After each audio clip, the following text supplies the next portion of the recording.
nation we all deserve. I can confirm that the promise of renewal we made was not mere rhetoric. It was a covenant, and we have begun to deliver on that covenant.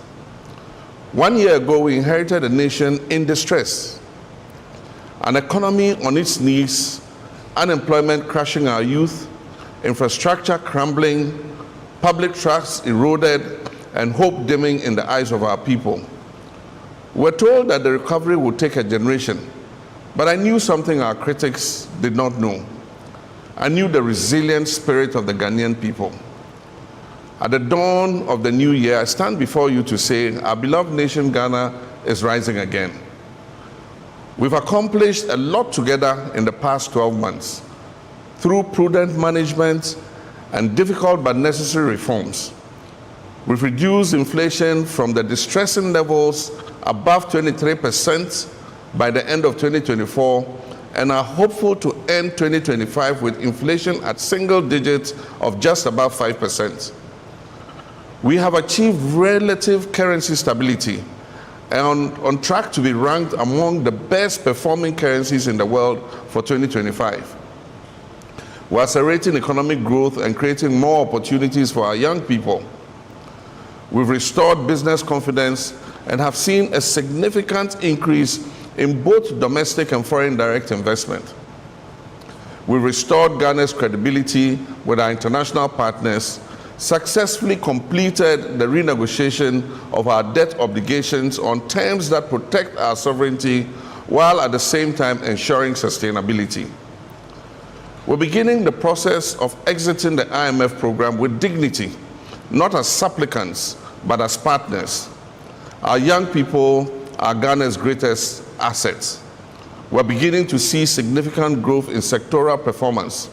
Construction, manufacturing, agriculture, and services are showing very strong growth. This is creating a new opportunity for decent employment for our youth. Infrastructure is the backbone of development. We have begun the rehabilitation of over 2,000 kilometers of roads nationwide.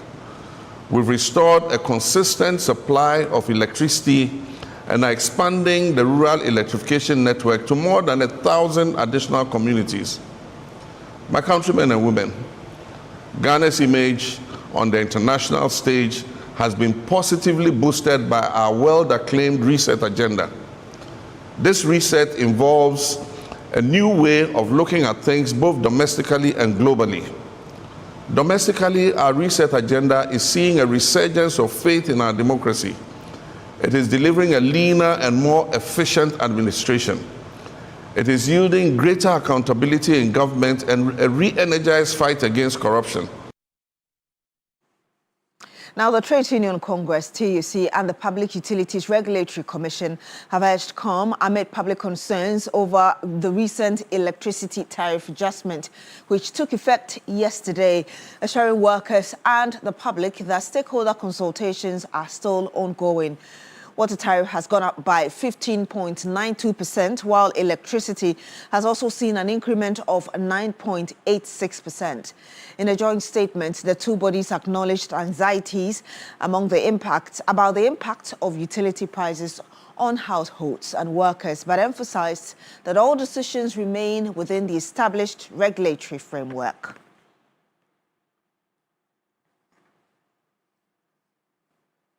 Some more here, and the overlord of Boko, Zugran Asigri Abugrago Azoka II, has urged calm and the restoration of peace in Boko to enable the area to return to the path of development. He spoke at the annual Samampede Festival. The Samampede Festival is celebrated by the Kusasi ethnic group to mark the end of the harvest season. It is a time when the people offer sacrifices to their ancestors and the gods for a successful farming season and guidance throughout the year. Introduced 38 years ago, the Samampede Festival has become a key event on the calendar of the Kusok traditional area, where people gather annually to showcase their rich culture and traditions. Boko has, for some time now, experienced a surge in violence due to the prolonged chieftaincy conflict. Ahead of the celebration, the Ghana Armed Forces and the police service beefed up security presence to restore order. This year's Samampede Festival was held under the theme Effective Enforcement of the Law, the Key to Sustainable Peace. Delivering his address, the Boko Naba Zugran Asigri Abugragu Azoka II urged residents to embrace peace to bring an end to the violent hostilities. The age-long Boko chieftaincy conflict has claimed many lives and destroyed property. Emmanuel Bombandi, the chairman of the occasion, urged all ethnic groups in Boko to return to peaceful coexistence. This is now the moment. This is the time to unite, all of us without exception, all of our ethnic groups in the Kusal traditional area, to ensure that we benefit from the revitalization fund, from the initiatives of social integration, and for the prospects. Following the devastation caused by the conflict, the government has announced a 1 billion cedis revitalization fund to support reconstruction, infrastructure, healthcare, among others.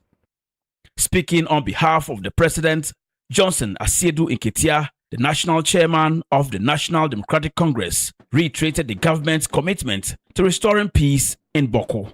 The Mahama-led administration is clear and unequivocal in its conviction that sustainable peace demands a deliberate and careful balance of firm enforcement of the law, sincere dialogue, impartial justice, and fairness in the exercise of authority. This balanced approach. TV3 News, Castro Signala, Boko. Now, while fireworks lit up the skies and watch night services filled churches across Ghana, a quieter yet deeply profound celebration was unfolding in our hospitals. As the clock struck midnight and Ghana officially ushered in 2026, the new year was welcomed with a cry of a new life at the 37 military hospital. Here is Christian Ojo Oka's report.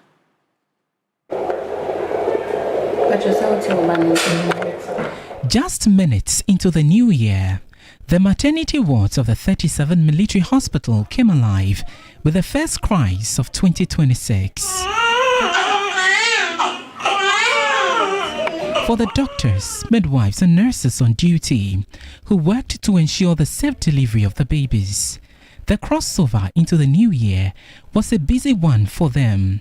While many were celebrating elsewhere, healthcare workers remained at post, providing critical care, monitoring labor and ensuring safe deliveries for mothers and their newborns. Today we have a total of 4 deliveries, 3 CSS and then 1 normal delivery. Out of the 4 babies, we have 2 being females and 2 being males. To add up to the joyous occasion, you have a new person joining families. I'm sure the families are super excited. We, the nurses, we count it as more of a blessing. For these mothers, the long wait has ended, replaced by tears of joy and deep sense of peace.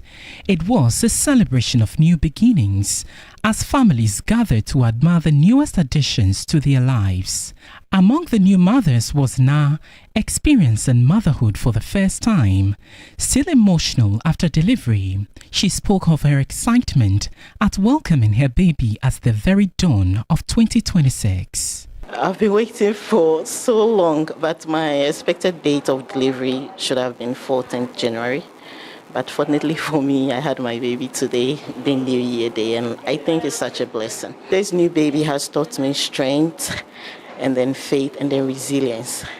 And right now my focus is on resting more, bonding with my baby, and then embracing the journey of motherhood. And I'm also grateful to the medical team too. I've already named her, I'll call her testimony. As Ghana embarks on the journey of 2026, these newborns stand as living reminders of hope, promise, and possibility. We stay on hospitals, and officials of the Southtown District Hospital at Sogakope have raised concerns over the growing number of mothers who abandon their babies after delivery due to their inability to pay the hospital bills. This worrying situation came to light during a visit by a Christian-based non-governmental organization, My Help, Your Help Foundation, which intervened by settling the medical bills of over 100 nursing mothers at the facility. The Southtown District Hospital, established in 2002, is located along the Accra-Lome-Lagos Trans-Ecowas Highway and serves a population of approximately 130,000 people within the municipality and surrounding communities. The hospital has 7 delivery rooms in its labor ward and records close to 200 deliveries every month.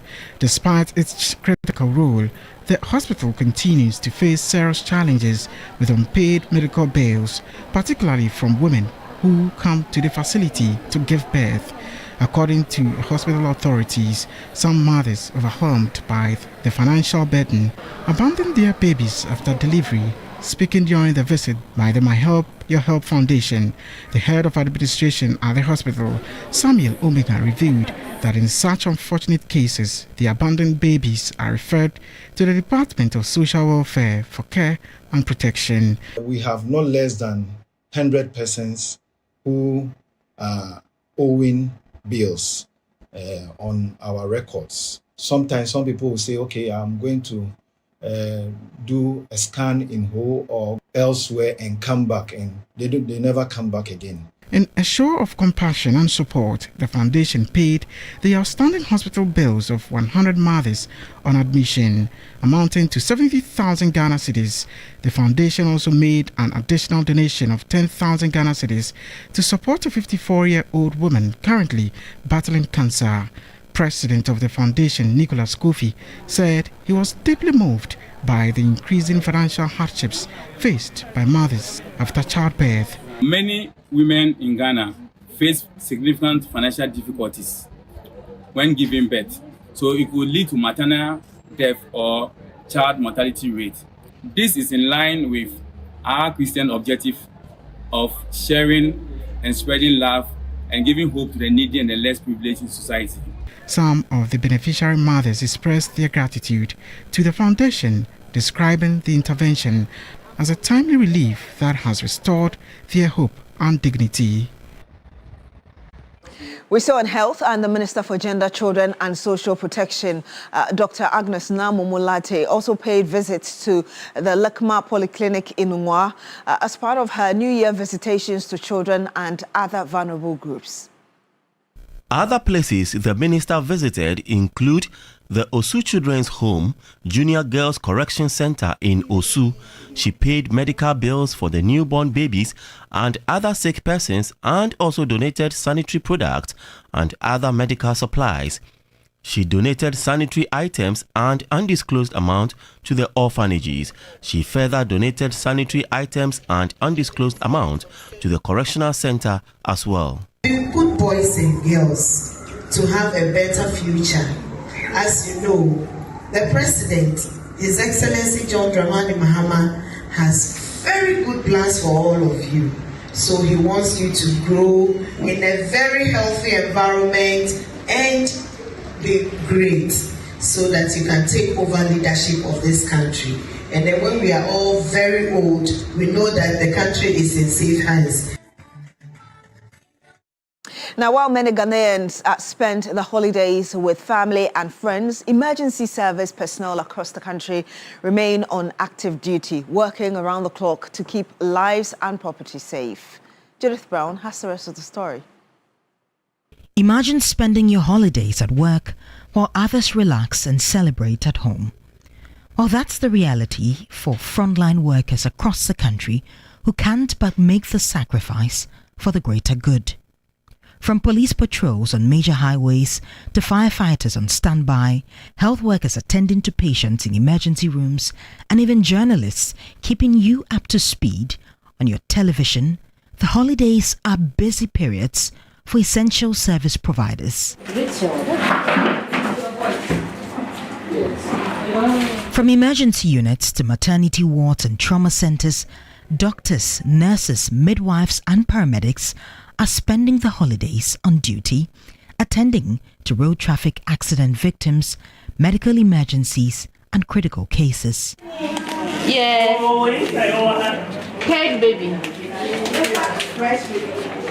It's evident that the festive season often comes with an increase in emergencies, including accidents, alcohol-related cases, and complications from existing health conditions. For many healthcare workers, the holidays mean long hours away from family, driven by a commitment to save lives and care for the sick. At the 37 Military Hospital, staff are placed on rotational shifts to ensure continuous service delivery despite the demands of the season. On an occasion like this, you find people with their families, but then we also get the time to share this occasion with new babies, new families, with additions, with all the smile and what have you. Meanwhile, the Ghana Police Service and the Ghana National Fire Service have also deployed personnel nationwide to support safety and emergency response during the festivities. For journalists, it's a sacrifice made to keep viewers up to speed on the issues that matter, even if it's at the expense of a relaxing holiday. With the end of 2025, a wave of optimism is sweeping through the Bono East region. Residents are pointing to a stabilized economy and a cooling off of... As celebrations continue, it's important to appreciate the sacrifices of frontline workers and to use emergency services responsibly. Their presence, they say, remains vital to ensuring a safe, healthy, and interesting holiday season for all. Judith Brown, TV3 News. And that's all for the morning news here on New Day on TV3. My name is Beatrice Edu. Thank you very much for joining us on the program. Do continue with us on New Day.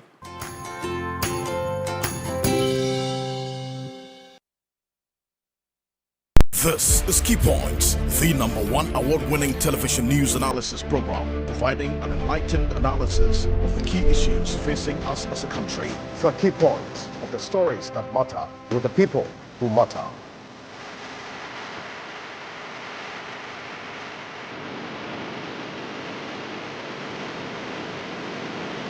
This is Key Points. This program every Saturday, 7 a.m. on TV3 and on Free FM 92.7. TV3, first in news.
of Ghanaian television. 2000, coverage that shaped elections. 2001, home of breaking news. 2002, raising tomorrow's stars. 2003, Ghana's most trusted voices. 2004, sports that unite us. 2005, setting the pace for entertainment. 2006, Africa tunes in. 2007, Ghana at 50, we told the story. 2008, reality shows that redefined culture. 2009, news with courage. 2010, Africa's best TV station. 2011, innovation every day. 2012, elections with integrity. 2015, home of Ghana's biggest shows. 2020, in the pandemic, we stood with you. 2021, we helped you resume your regular programming. 2022, we raised the bar even higher. 2023, more shows, more fun. 2024, we showed Ghana what world-class elections coverage looks like. 2025, still #1 for news, sports and entertainment. Truly, first in news, best in entertainment. For 28 years, we've been your voice, your stage, your story. TV3 at 28 years strong, still #1.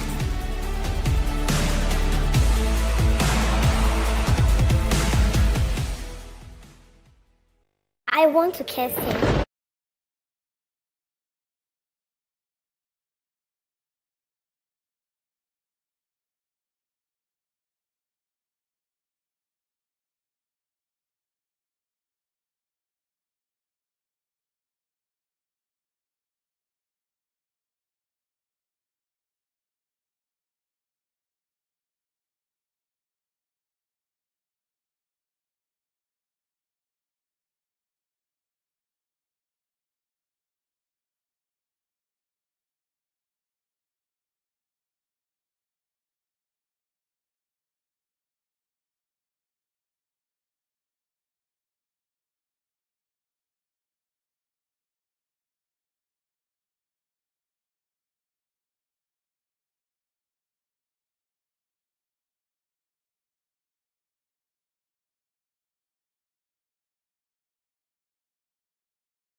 Bellberry. This is really nice. I like the frills or whatever it is in yes, the I love in it the front, too. or the tassels or whatever it is. Took it last night, checked it. I said, oh, I creative. really love this. This is beautiful. So anyway, if you want one, Bellberry is located at Shadow. Bellberry. Bellberry, yes. Bellberry, B-E-L and then B-E-R-R-Y. Bellberry. Yes, at just adjacent to the Shadow Golf Filling Station. Fantastic. Yes. Happy New Year to you. Happy New Year. And Happy New Year to all of our viewers. It's 2 days into 2026. How are you feeling? Yeah, great. Yeah. But I think what I'm noticing is whatever it is I started last year is what is informing this year. I think so. I think there were a lot of mental preparations for the year. Yes, I'm mentally happy about prepared. it. Yes, for 2026. Anyway, I don't want to ask, but we are working, so I'll still ask.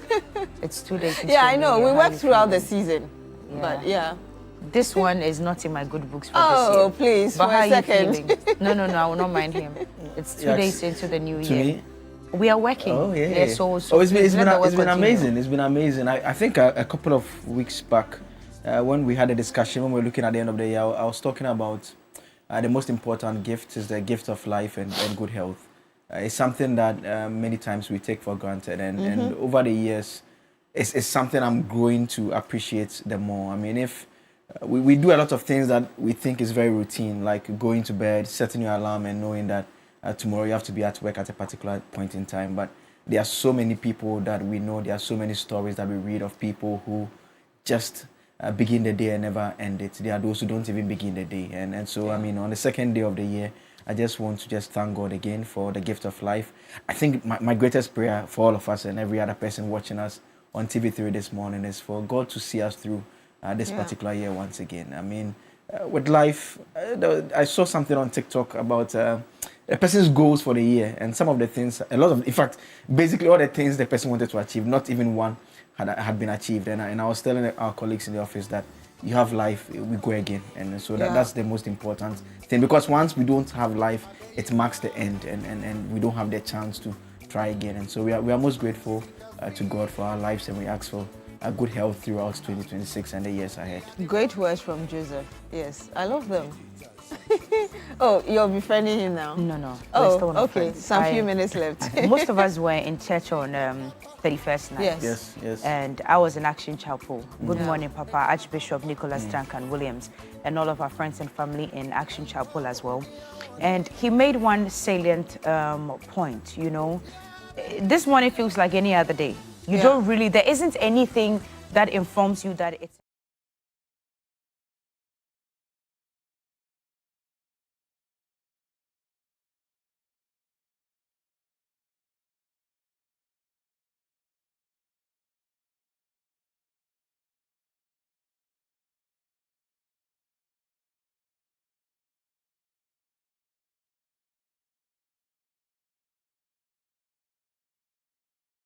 you could write them as long as you want.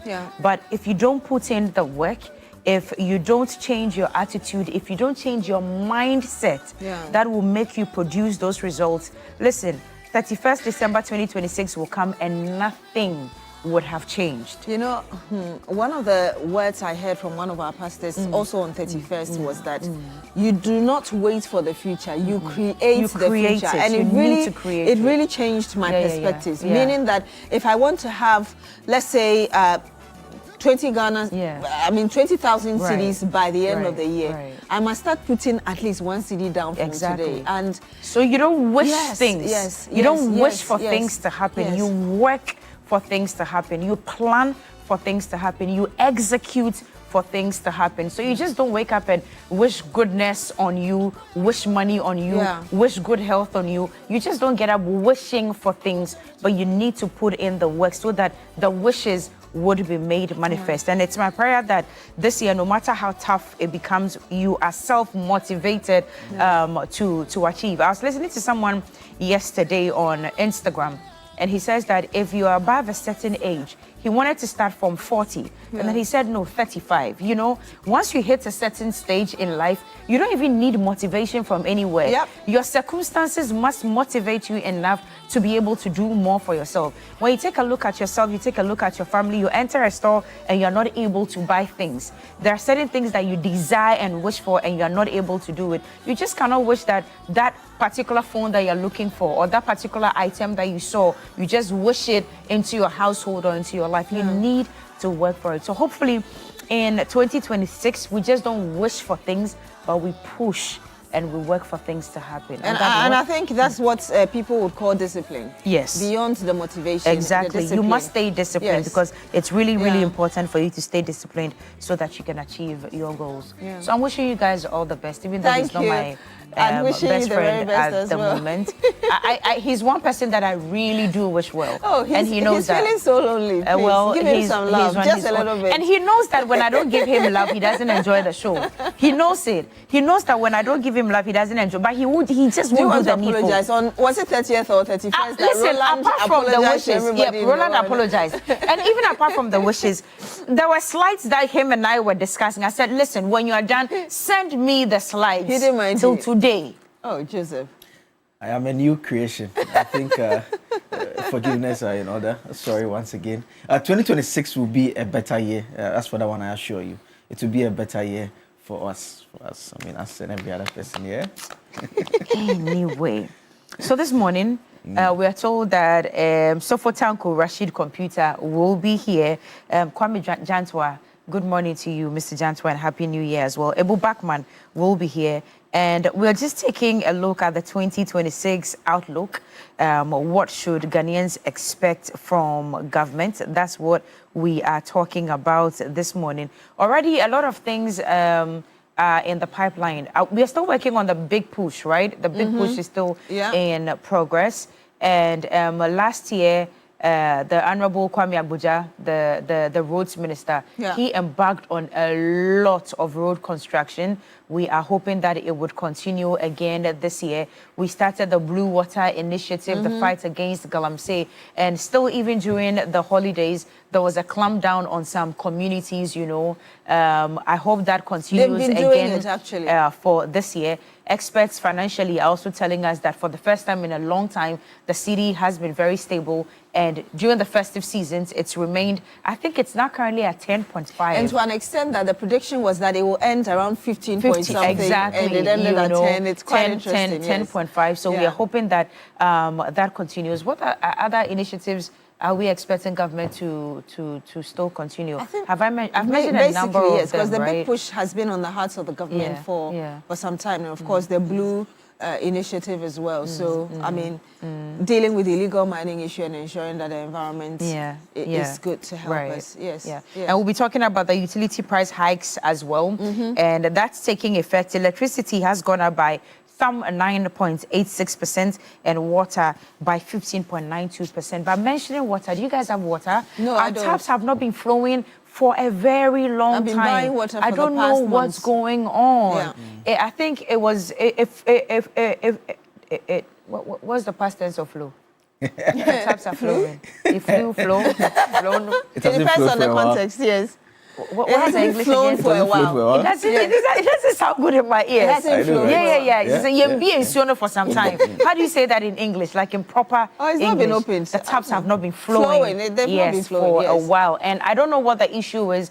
And would have just loved that maybe there was a notice or some pre-warning that water will not be flowing for some time, so we get ready. I don't know what the situation is, but I hope that is rectified. Ghana Water Company Limited, at least tell us something, alerts, you know. Let's know what's going on, because sometimes the ECG will do that. When lights are about to go off in certain areas, you know, they will let you know. But Ghana Water Company, there's been nothing at all. Please keep us updated. I must commend ECG because during the holidays they issued a statement that they had a problem.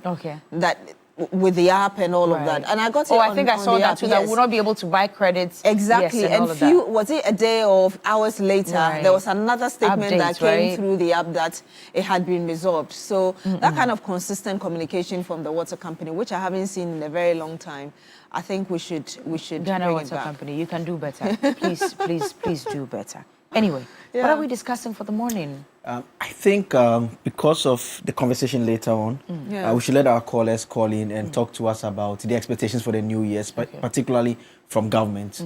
Then we can box it with the utilities that have also gone up. And so call into the show and share with us your expectations for the new year in terms of what you expect government to deal with. I expect my roads to be fixed. The roads in my area are terrible, so terrible. You should see the roads. Yeah, but the subsidiary road to my house also is not fixed. So as for the roads, all of us need our roads fixed. But whilst we are talking about Ghana Water Company and talking about the taps not flowing, we must also commend them for getting with the times. You know, they don't bring the paper bills anymore. The bills on paper. Ghana Water Company does not bring those anymore. So now they link it to your phone number. So your bill, like yes, ECG. Ghana Water Company exactly, is sent to your mobile phone number. And we must commend you this morning for that. I think it's a very great initiative. Over the years, if you look at the pile of paper just from Ghana Water Company, and to know that that has been scrapped, we are saving money on that side, and it's done electronically. We must commend you this morning. Now I received the text message on my phone that it's due and you have to go and pay. And it's very simple when you're paying. You can even pay with Momo these days. They actually they send you a message. Yes, for electricity, when you have less, some. Just like you see this, they don't send you an alert. They don't send you an alert. The meter would actually start making noise. Yes. But what I love about it, at first I was using the card. But now with the app, I mean, my lights can go off in the middle of the night. 1 a.m. I just wake up, sit on my bed. You can just use mobile money. You can use your Visa card. Technology. I'm telling you. And that thing, how do you call that thing that you connect? The interface that you connect and I don't know what it's called, but it's the gadget that comes with the gadget. I just mean, key it in. It's my only problem with that is the token. The numbers are too long. I mean, if you are doing it at dawn, you just get it. I love the fact that there is also the normal battery bit. So when your lights go out and you have spare battery, you can still buy your electricity. So I mean, I've had my lights run out in the middle of the night a few times. The way you were talking about the 2-liter, I knew it's something. Oh my God. So anyway, nice, that's a very good initiative. So let's see more of that in this new year. But let's talk about what your expectations are. Your very need that you want government to pay attention to for the year. I think it was in some communities last week who received electricity for the first time. In the Volta region. Yes, Honorable is it Gakwe? Gakwe, yes. Yeah, Honorable Gakwe. What's the name of that community again? I want to remember. It's not coming to me right now. 4 communities that area, and they were super was it Keta excited. Or something? Somewhere there. Let's know what your expectations are for the year 2026. If there's an initiative that government has already embarked on that you want them to continue, let's know. If there's something that they are also missing, that their attention has not been brought to, you can bring a government's attention to it this morning for the year 2026. It's TV3 Newday. I'm here with Joseph Akable and Beatrice Abuna Edu. I am Cookie. Welcome to This Morning.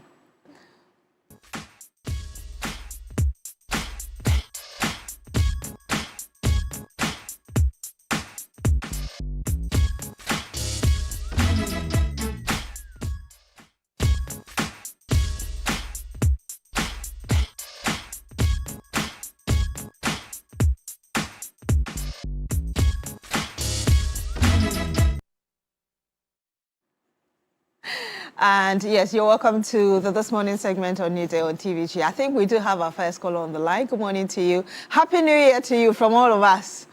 Tell us your name, where you're calling us from. Good morning. Happy New Year to everybody at TV3. My name is Masoud Zakaria, calling from Offenso. Good morning, Offenso. What I'm looking from the government this year is we are pleasing on the government to employ the trainees of 2023 graduates. We graduated from training college 2023.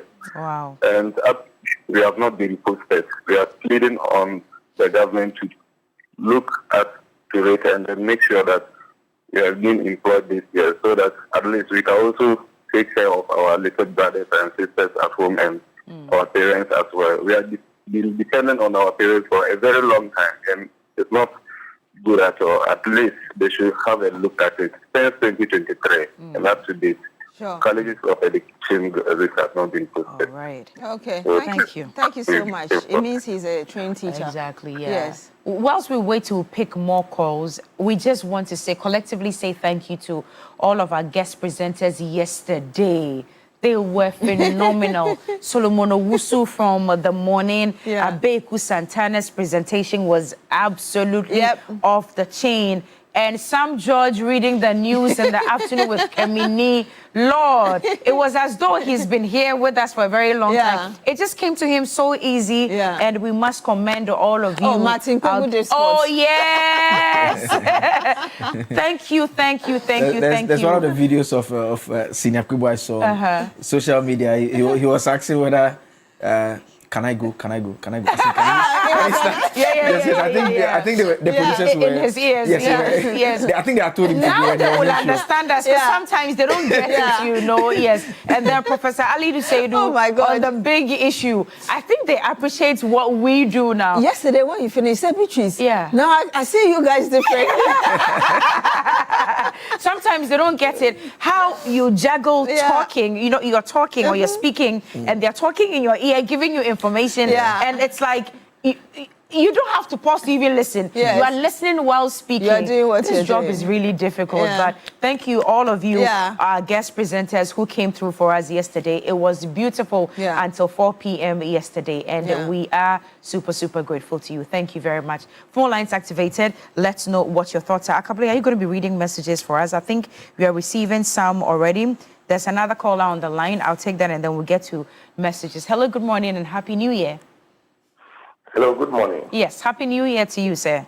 Many happy returns. Your name and where you're calling us from? My name is Sena. I'm calling from La Paz. Senam. Sena. Yeah. All right, Sena, talk to us. Okay. I want to use this opportunity to thank my MP, Honorable Jijoli Gasper. For the life he has given us.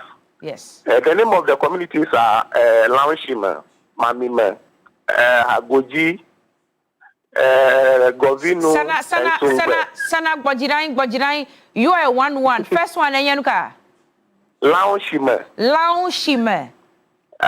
Okay. And the second one is Mamime. Mamime, okay. Manime. And the third one? The third one is Hagoji. Hagoji, okay. And the fourth one is Agovinu. Oh, okay. And the fifth one is Songbe. So five communities in total who've now received electricity. Yes. So the Honorable Gakwe has I'm a native of Mamima. Oh, okay, okay. I'm staying in La Paz. Okay. Wow. Okay. So, but how does that make you feel, knowing that even though you live in Accra, where of course there's enough electricity, now back home, your friends, your family, and your loved ones can now also enjoy electricity? How does that feel? I'm feeling so excited, but there's one challenge.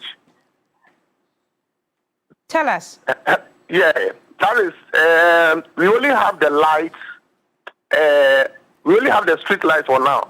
Oh. We don't have meter to access the light in our home. So okay. They are still charging their phones in the nearby villages. Right. So we want to plead with the MP to speed up the meter process for them so that at least they can charge their phones and use their fridges as he said. All right. So this is my humble appeal to the MP. No problem at all. TV3 gets results, Newday gets results, and I'm sure Honorable Gakwe, if he's not watching, other people are watching, and I'm sure everybody will come on board and make sure these communities have electricity in their homes and not just with the street lights. But congratulations to him. I think he's done well. Initially we thought of 4. But it's actually 5 communities. That's great.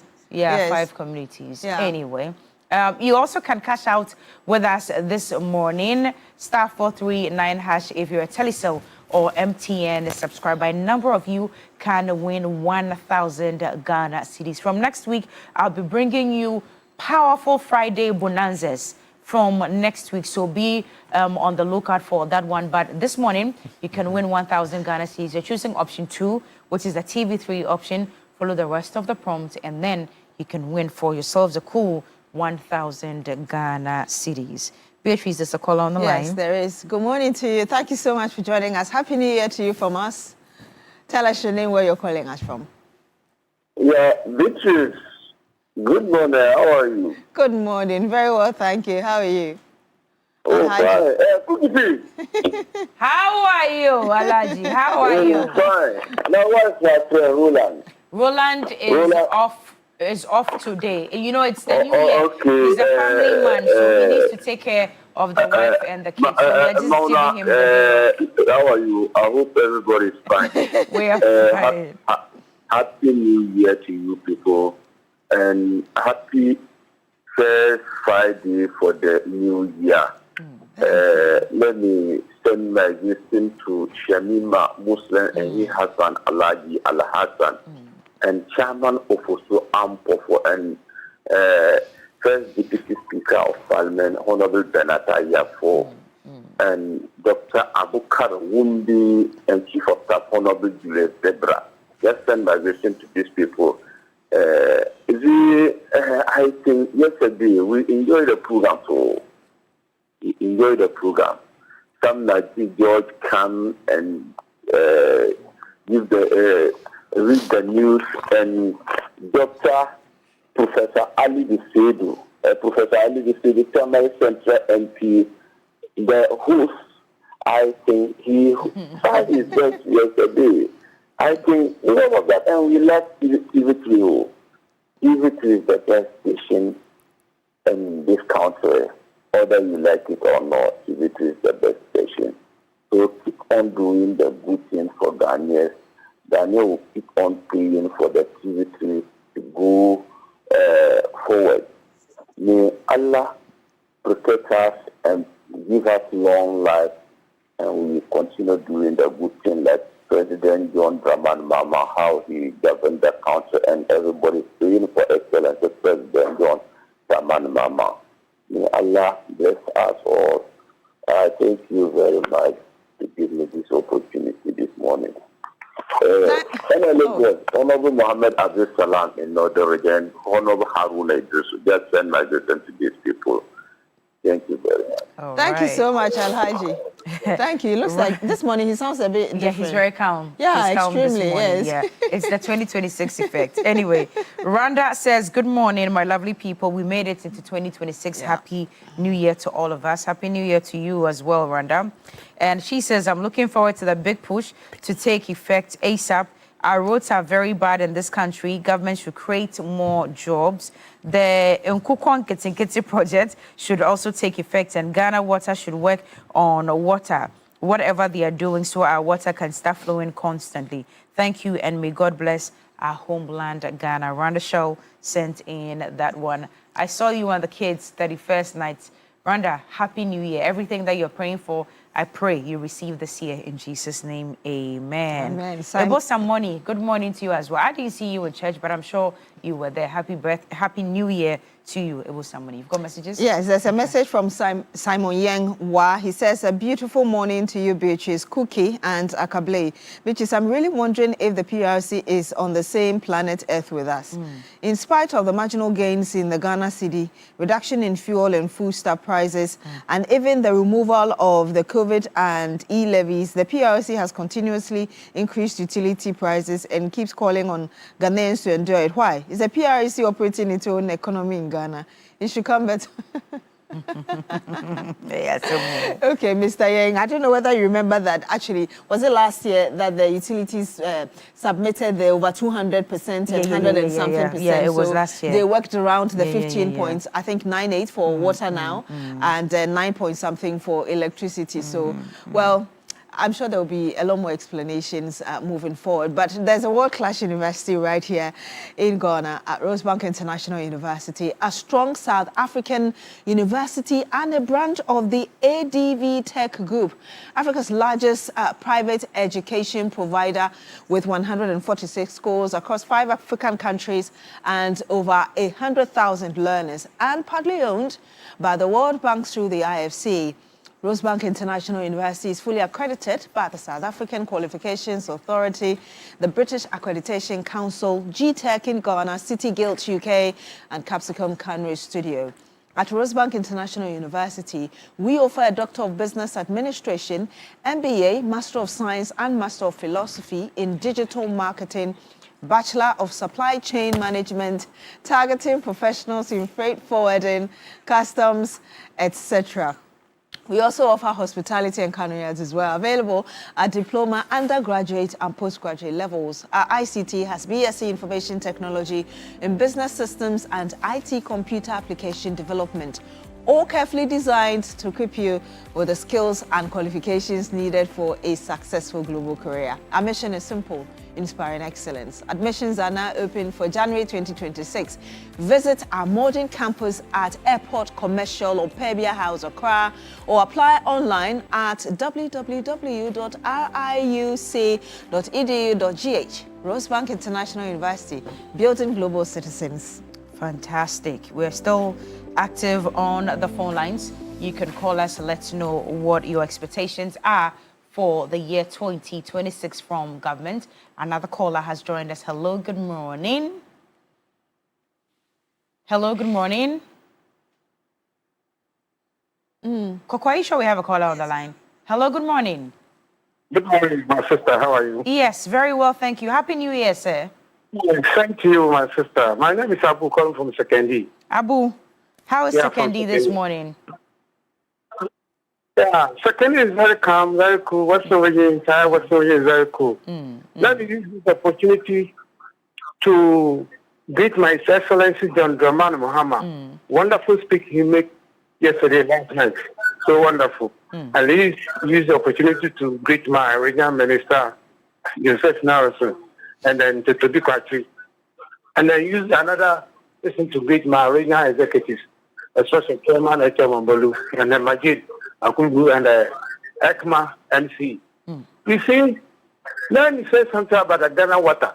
Okay. I think it's a deliberate upon some of them. You know, they have a top cock around the corner. So they have some people who go around to open the tap and then lock it. Some people will just go differently, to lock it, temporarily for their own selfish interest. So I'm appealing to the executives, especially the party, the regional, how do they call it, the MCs and the GCs, to be responsible for those people, because it seems like there's a sabotage, there's an agenda for some people to destroy this government. Because water is life. Water is life. So I'm just appealing to those people responsible to open their eyes. Because you can't joke with water and their life. Because without those two things, we can't live. And the Galamsey issue, I think the minister is doing very well. The environment minister, Amabua, my honorable Amabua, is doing fantastic work. So I think we, the Ghanaians and the people, we are the ground. We have to support the government and the minister to fight this this Galamsey minister. Because especially the chiefs, those land owners, I am sitting down here. I cannot just wake up, go to the Wasa East or Shama, say I'm going to dig look for a land to listen to the Galamsey without the chief, without the landowners. So if you'll be able to tackle those people, I think this issue will solve, amicably. So I'm appealing to the Excellencies that you call all the chiefs together and educate them, tell them the land is not for you, it's for the future people. Not for me today. If our grandfather come and destroy the water body today, I don't think we shall come and meet it today. Okay. So I'm appealing to every Ghanaian. Let's fight together. It's our own goal. Please, I'm begging every Ghanaian. So my last greetings to all my NDC lovers and every Ghanaian. And then there's another one thing, please, is very important. My General Secretary, National Secretary, he make a statement. Yeah. Please, let's do and investigation, go there, they should come to the grassroots to find out what is going on, because what the Excellency is doing is fantastic way. Unprecedented. We have never seen this country before since independence. So everybody wanted this man to continue. So to finish, at least his goal. Please, if you go everywhere, all districts, look at the dollar rate. I got their food. It's very fantastic. So please, since we go to the ground, listen to the ordinary Ghanaians. They are the ones fucking, not we. The people, you people are the top there. We are the ground-root people. We are the ones who know what is going on in this country. Everything is so fantastic. His Excellency John Dramani Mahama, I think there is a Kwame Nkrumah second, and then I think we have to support him to deliver for we Ghanaians, for our future and our generation. Thank you very much. Thank you too for your time this morning. Some messages still coming in from Facebook. Thank you to all of you. Many of them are wishing us a happy new year here. Thank you. Thank you very, very much. Blessing and success, TV3. You're still #1. Thank you, Blessing. Demon Gaza Haj Mafik and Bukari Alasan watching from Abidjan. Success, all of you wishing us happy new year. We are also wishing you happy new year, and we do hope that you keep your channels on TV3 the entire year. Beatrice, another caller. Yes, there's one caller joining us. Good morning. Thank you so much for joining us. Happy New Year to you. Please tell us your name, where you're calling us from. Hello? Hello? Yes, we can hear you. Good morning to you, sir. Happy New Year to you from all of us. Thank you very much, and same to you. Please, your name, where you're calling us from. Thank you for joining us on the program. I'm Opajo calling from Takrade. Okay, how is Takrade this morning? Well, we are managing. Great. We just finished the holidays, and we look forward to what we can have in store for us. Indeed. What are your expectations? Well, you said what I expect from government in 2026. Sorry. I expect the president to arrest anybody who has stolen our money. Because, as far as I know, Ghana is a rich country. If we are to cramp down corruption, any government can raise money to run the country. But by the end of the day, the money ends up in people's pockets. They write propositions, and the money ends up in their pockets.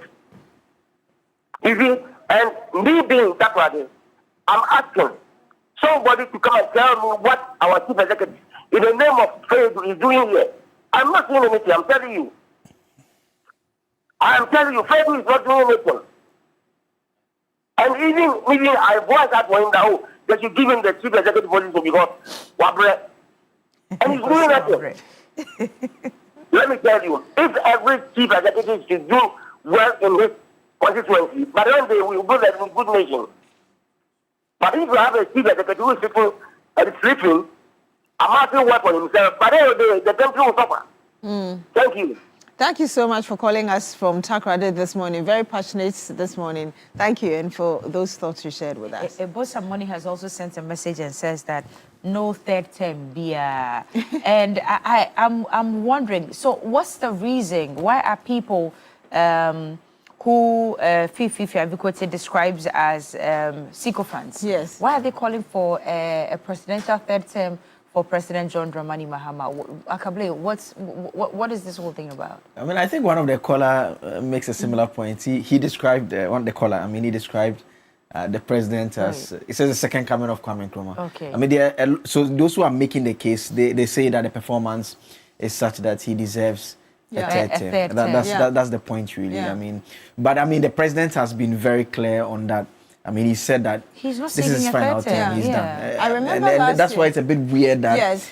Persons who belong to the party have suggested. And I mean, a lot of the criticism was leveled at the majority leader when he said that if it's something that the party is pushing for, he will have no choice than to lead it in parliament. And you heard the general secretary say that, well, you shouldn't be making such comments, and called him out directly, and subsequently he was very spirited yesterday when he was talking about it, yes. you know. He seemed visibly upset when he was talking about it, and I'm like, okay, something must have pushed this button to get him this upset too. And he said sycophants for, I cannot even count how many times he used that word. So is it that we've been waiting, or the Ghanaian populace have been waiting for this type of governorship for a very long time? Indeed. That now that we are getting it, we don't want to let go. Is that what it is? Yeah, because I remember about 3 weeks on the show last year, we had consistent calls. Blair, you would also remember, from people who were saying, oh, so the country can work like this. Oh, this is working, that is working. I think we should give a third term to President Mahama. And so after a number of such comments, then he came out and said, forget about it. I'm not doing Even after he made the comment, people still called him. Yeah, but I mean, the context for all of this is that the president won the election, right? Yes, he did. He was voted out before, and he came back. Yes, he came back. I mean, but that should be satisfactory that our current arrangement is fine, because if we can vote you out, you go back and you do so well in your first year that people are asking for another term. So why do we think we need anything different? I mean, because what is the assurance that another term? So what is another term will be the final, or he can now go beyond that? I don't get the mechanics of all the selections all around. Constitutional reviews report about extending to 5 years. That will not even affect him, would it? He would finish his 4. It depends. It's a constitutional amendment. It's not like other laws that we say that Parliament cannot pass a law to take retrospective effects. This is a constitutional amendment. Maybe it will be different. But the point being made here is that, so on the flip side too, if it's 5 years, someone will ask that if you have a terrible president, it means that you are stuck for the next 5 years. 5 years, and if you have a good president, you are enjoying for 5 years. Yes, I mean, I think what we have works perfectly for now. We should just stick to that. We have another caller on the line. I guess you'll be our final caller. I'll pick it. Hello, good morning. Your name and where you're calling from? Yes. It looks like he's talking to somebody else. Your name, good morning, where you're calling from? Hello. Yes, we can hear you. Go ahead. My name is Anand. Okay. Please, good morning. My name is Anand. Listen. You would have to turn off. We are not doing this in 2026. No, in 2026, honey, hold on, honey, sweetheart, hold on. These are one of the things we are not doing. It's one of the things we are not doing in 2026. You are not calling us to listen to yourself through the TV set. No, we are not doing it. You have to listen to us through the mobile device with which you have called. Is that okay? Is the I think he's gone. No, because it gives us a terrible feedback. We are not doing this in 2026. Okay, he's gone. Stephen Peng. I'm sorry for my spirited plea, but honestly, I mean, if you've been watching and if you have been calling us, you know this is not our tradition. We don't do that here. It gives us a terrible feedback. Other people who are watching also get the discomfort. So please, we are not doing that in 2026. Good morning to you, Stephen Peng. Now he says, good morning, Akable, Beatrice, and Hajia Cookie Cash. The increment in the rates for water and electricity is not misplaced because the energy sector debt must be paid and our water must be purified for use. Ghanaians should support government to provide these essential amenities. Stephen Peng from Wa sent in that one. Stephen, thank you very much and happy New Year to you. He sends us messages every single day to all the presenters here. Yes. Myself, Roland, I don't know about you guys. Stephen Peng. All of us. Even on days that you are not on the show. And yes, Aziz Jonla. And then there's another one, the one who says he's vying for to be a communicator. Master Planner, Kintampo, Master Planner Junior. Good morning to you as well. And there's another one. There's another one who sends us message. Not Aziz Jonla. There's another one. Okay. The name is not coming to me. That's Aziz. No, I've mentioned Aziz Jonla. There's another one. But anyway, do you have another caller on the line? Stephen Yen. So no, Stephen Peng. Peng. Yes. Oh yeah, Daryl. Daryl, I think has been... I've been telling you guys this thing that you do. Like, you confuse. You always forget that. You were just telling people that the communication comes from the back. It goes into your ear. No, we don't forget that they are watching. We don't. But we are now going to talk about just like Daryl. Like, you are just jealous. You are just jealous that in unison we all went like Daryl. I'm not. You are very, very jealous. So Daryl. When are you also leaving so that we'll say goodbye to you? Our employees are watching the TV. You guys, if I leave, you guys have caused it, yeah? We have never caused it. You are not going anywhere. You are stuck with us for life. You are stuck with us for life. You will read the messages, you pick the phone calls, and you do the big issue. And when you finish, we send the slides. No problem. You're going to say something about Daryl? Daryl has been an amazing intern. It hurts me that Daryl is leaving because we've had interns in this house, most of them very inactive and not proactive. I think Daryl is. Am I mistaken? I call him the iPhone Pro. Oh, on what you're saying, he's a new iPhone. Hey, and ever since Beatrice received this iPhone, give me that. So you know what he did? You know what she did this morning? So this morning she was like, oh, relax, calm down. But this morning she told me that it's her phone. Can she see my phone? I was just confused. So I gave her my phone. Then I saw it and she was like, is it the same size? And I'm like, okay. So I just took mine and I was like, no, mine is 16. You're a little ahead. You're ahead. But it's a beautiful phone. Why are you like that? It's a beautiful phone. Yeah. Cookie. Ever since she's received this phone, I suspect she thought I didn't know she had. And that's why she had to put the bling around it to make it more pronounced, you know, so that everybody will know. Please, can you mute their mics? Oh, Charlie, can you mute their mics? Beatrice, now when I told phone now, who bought it for you? Was it your Christmas present? So Daryl is, like you mentioned, Daryl is. That's not the question. Daryl is. Beatrice, was it your Christmas I said he's an iPhone Pro because he. No. I mean, just calm down. We'll come Can there. I finish with my statement? No. Answer the question. Say something nice to the source of the phone. Say something nice to the person. So, on his regular day, he will just come to you and say that I want to take a nice video of you, and then he uses the new phone to take the video. He uses iPhone. Your phone, the new one. Okay, do you have other calls? I said, no, crying, and no problem. You're taking a break. You want to take a break? We are not taking a break until she answers the question. She's not going to answer. Beatrice. She's not going to answer. I asked the office. She didn't answer. She will not answer. Okay. It's from a family member. Thank you. That's all I'll say. Okay. Okay. Okay. Break, eh? Okay. Yes. Where we come across happening? The big issue. Okay. Yes. Bicycle, a quad bike. Why are you not talking so calmly, Cookie? Car, you don't like the answer. No, because I'm just surprised. You know, you're very forthcoming with your responses and your answers. You are not one to shy away from, you know. I thought so. I've been very evasive this morning. Very like, you know. Hey, okay.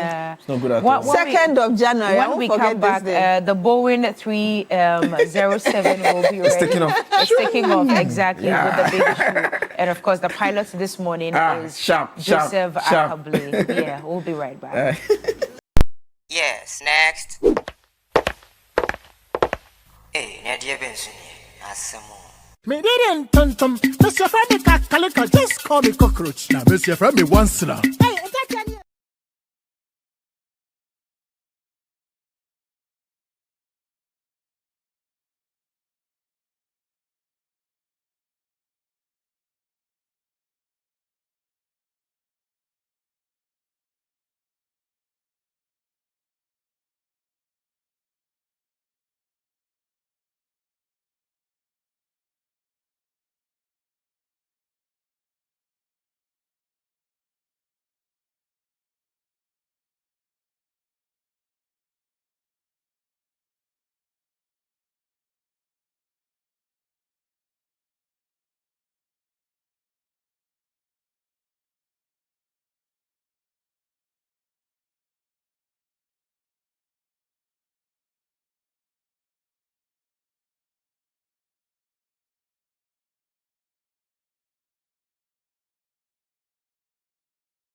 We're accelerating economic growth and creating more opportunities for our young people.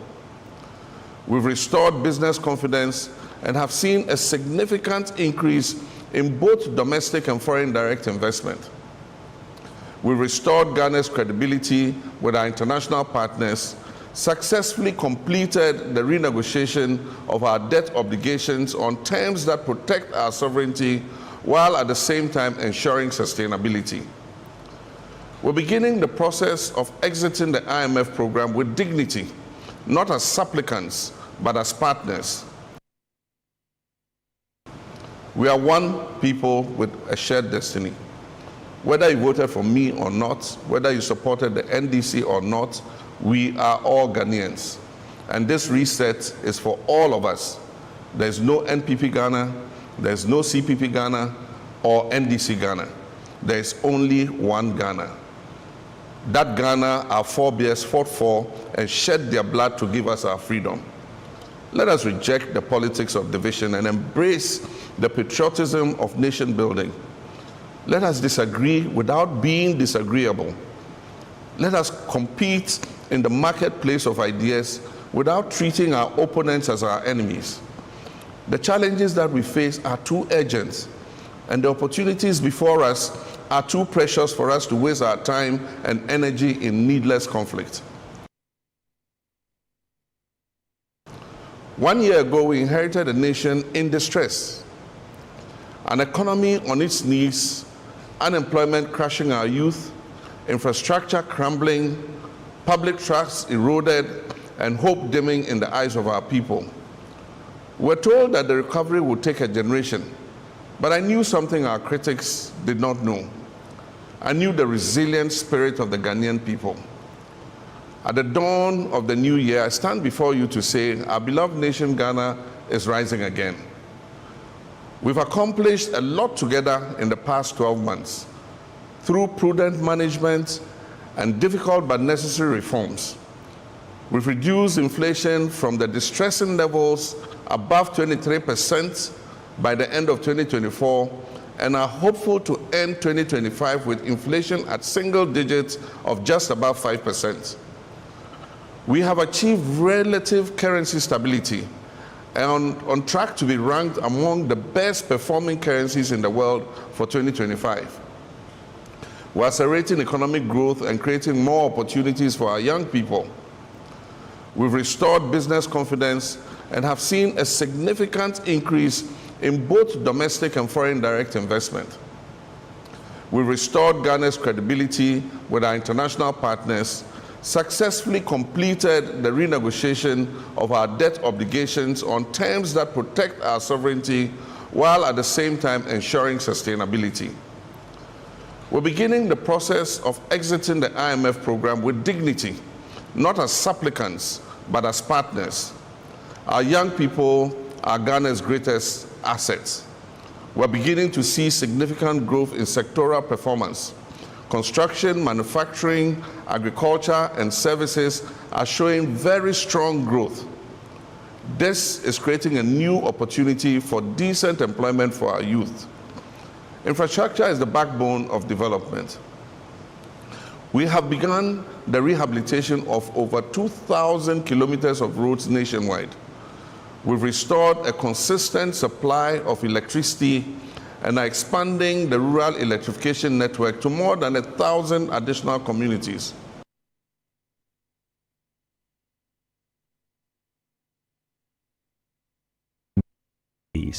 Notwithstanding the improved macroeconomic stability.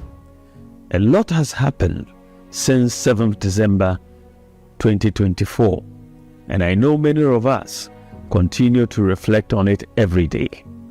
I congratulate President John Dramani Mahama on his first year in office, and I sincerely wish him well in the discharge of his mandate. The Ghanaian people have bestowed a sacred trust on him, and he cannot afford to fail them. I therefore urge him to continue to guard jealously the peace, stability, and unity of our nation. Ghana has always stood out as a beacon in a region that has seen too much turmoil and instability.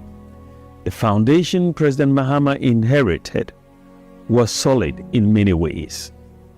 It is imperative that we build on it and not let it slip. I say this because this matters more now than ever. You may have heard about the results of the 2025 Global Peace Index. Ghana has dropped 6 places to 61st in the world and from 4th to 7th in sub-Saharan Africa.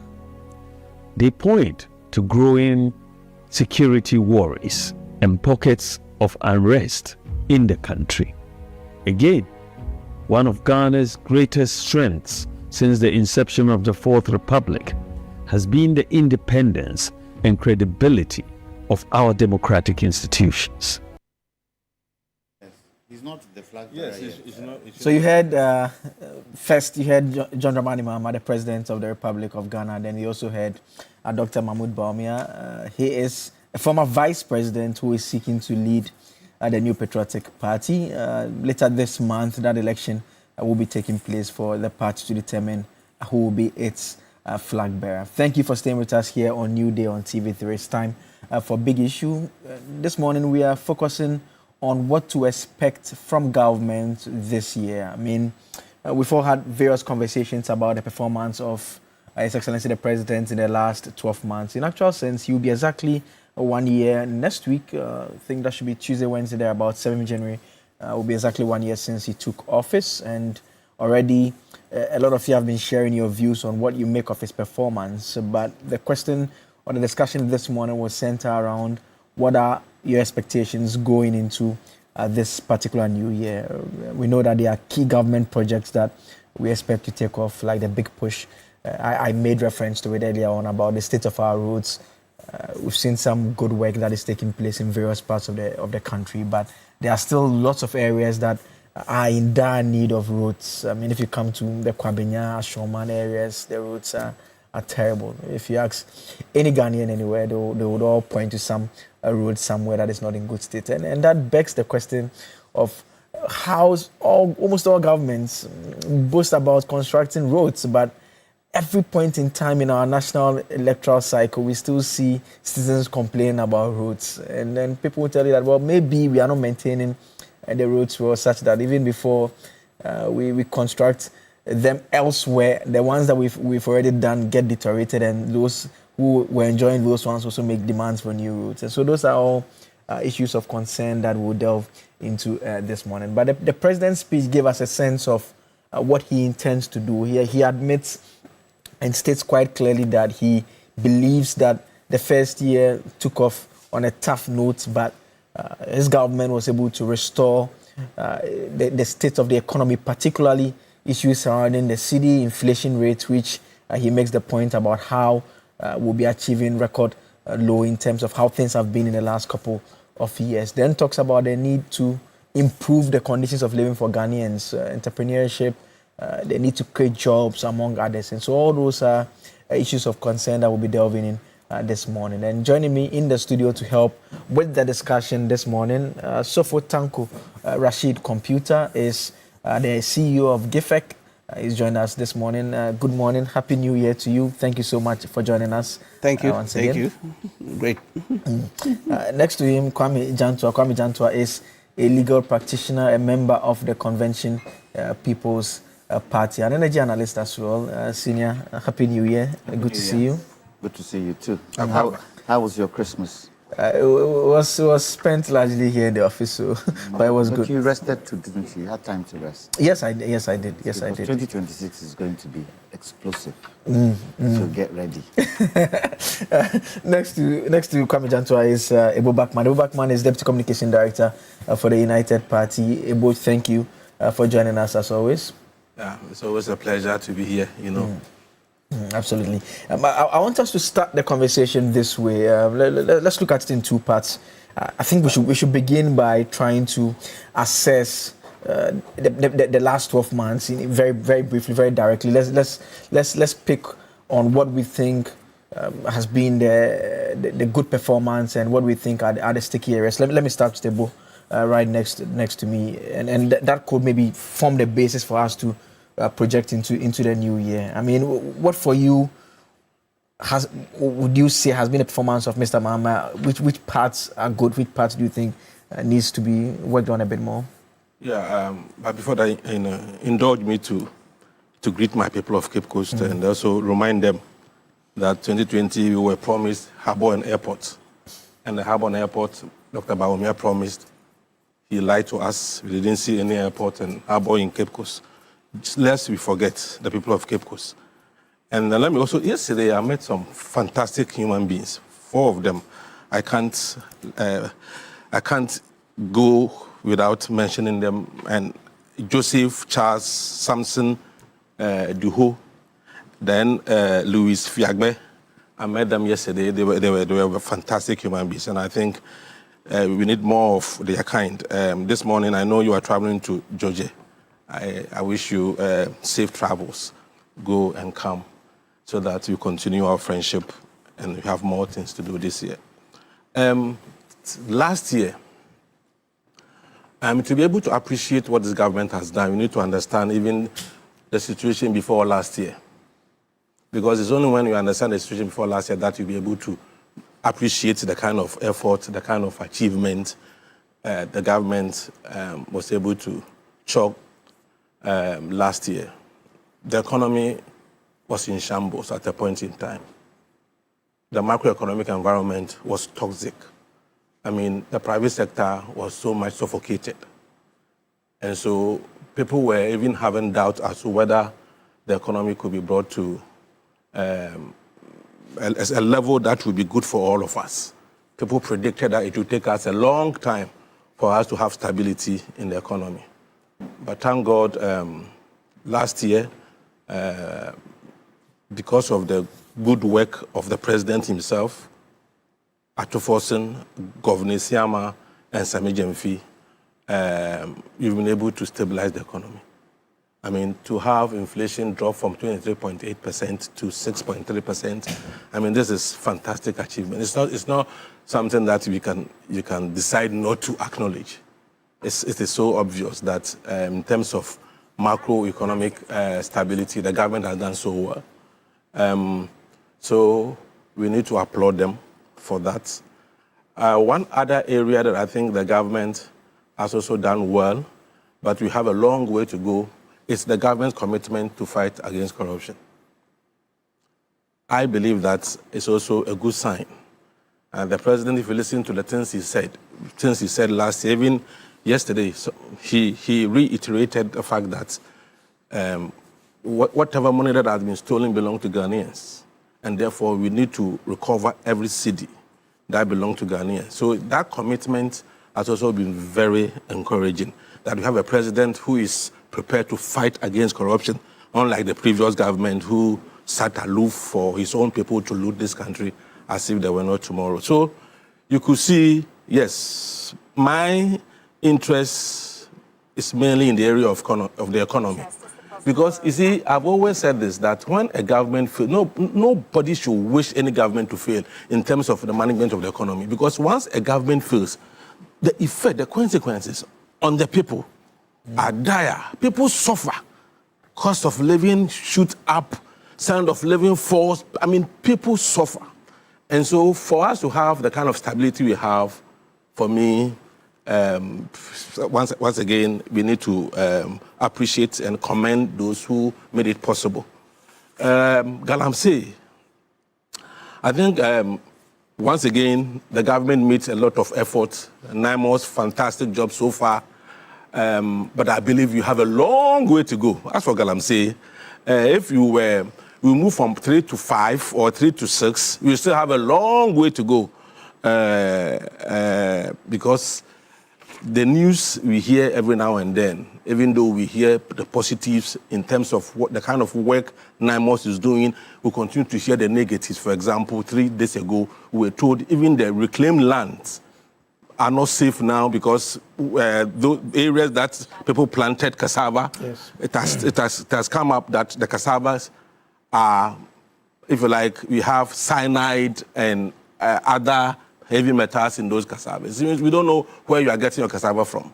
And so it is still a matter of great concern that we should fight the galamsey like never before. I think, all in all, I think the government did so well last year because last year was all about stabilizing the economy. That is all that they needed to do. And once we've been able to do that, moving forward, of course, we need to consolidate the stabilization and also to ensure that we expand the economy to employ more people. That is what we are going to discuss. I mean, so my view, if I'm to mark the government 1 to 10 in terms of what was done last year, in terms of stability, I can boldly give the government 9 over 10. Oh, yes, because we needed stability so badly. I mean, can you imagine the exchange rate at the time? I mean, look at the interest, even interest rate, issue of interest rates. Private sector was borrowing at 35 to 40%. And how could your private sector be competitive with this kind of interest rate? So for them to have brought interest rate down, now I'm told between 18 to 22%. So interest rate coming down, the CD gaining strength, the dollar dropping and having that stability in the exchange rate is very significant. And also inflation. People don't know, inflation is a thief. Inflation steals from our pockets. And once you're able to bring inflation down, it means at least purchasing power will have strength. People's purchasing power will have strength. And so government has done well. We expect, were you in Legon? Yes. Yeah, to whom much is given? To whom much is given, much is expected. Ghana gave them 1.7 million difference. And so much is expected. And so far, 1 year, I think they've done fantastically well. What we need them to do is to translate the stability into something else, something that will benefit a lot of Ghanaians in terms of job creation, in terms of other things. So, so far, I would say so very good. Let me come to you, Rashid Computer, and then, I mean, for a party in government, 7th January 2025, when His Excellency was sworn in, did you expect things to go how they have gone so far as you are concerned? Let me say good morning to my colleagues. Morning. And then you yourself. And to the good people of Bimbila constituency. We lost one of our warrior chiefs in Jilo, Adu, Chief Adu. In fact, very old man. That's why, I mean, his age, that's why he died yesterday. I wish our people well. And then our condolences to the bereaved family. We'll join them very soon to celebrate his life in Bimbila, especially Jilo, a community adjacent to Bimbila. Akable, some of us, we are not surprised at all at the performance of this government. We are not surprised. We knew it was going to happen. And so when we're presenting His Excellency John Dramani Mahama to the good people of Ghana in 2024, because we knew he has a benefit of hindsight. Don't forget, be the vice president and the president for 4 years. He sat back and saw how reckless this country was being run after he left office, 8 years. So there was no way he was going to come and have the same problems that led us to lose the 2016 election. There was no way. He had learned his lessons, albeit in the bitter way, because losing the election is not a small thing. After doing a lot for the country within the short period of 3 years, don't forget, he ran the country just 3 years. These people dragged us in court for 1 year, 2013, 2012, 2013, all that. 8 months in court. So when we left and he sat back, watched them, 8 years, how reckless they ran the country aground completely. We knew we're in for a business with the same gentleman that sat in the Flagstaff House for 3 years, 3.5 years as a president. And you saw how the victory was, very sweet victory. Because we made sure that we policed the system, we sold our message, the research agenda message, what we intend doing. to transform the country, reset the whole sector of the economy. And the mind of Ghana, look, I have been following my good brother. Thankfully, he's seated here. Lawyer Gentua, he's been talking of let's reset our minds. Our problem in this country is our mindsets. And we needed to reset that one. And so when we came in, clearly, within the shortest possible time, 14 days, he was able to form a cabinet. Unprecedented. Unprecedented. Since 92, we've been part and parcel of the process. We've seen it all. Sometimes it will take a government up to June before it can even set up the government. But within 14 days, the government was set. We promised that we're going to use 60 ministers. But he ended up, at that time, using less than 60 ministers because 2 ministries, he hadn't appointed them. And the later part that he added it to make it 60. Then unfortunate incident happened in August. SIF, when we lost my boss, Omaniboama, may he rest in perfect peace, and others. Then, as we speak now, we are still running 58 ministers. It has never happened. Look at the elephantine government that we're running. That led us to where we are. You remember inflation rose up to 54%. And they asked us to shut up, that they were doing well and other things. And they tried to blame COVID and Ukraine war. As we speak now, Ukraine, bullets are still flying, bombs are still dropping all over Ukraine. But today, inflation is 6%. 6%. That's what my good brother was talking about. Prudent economic management.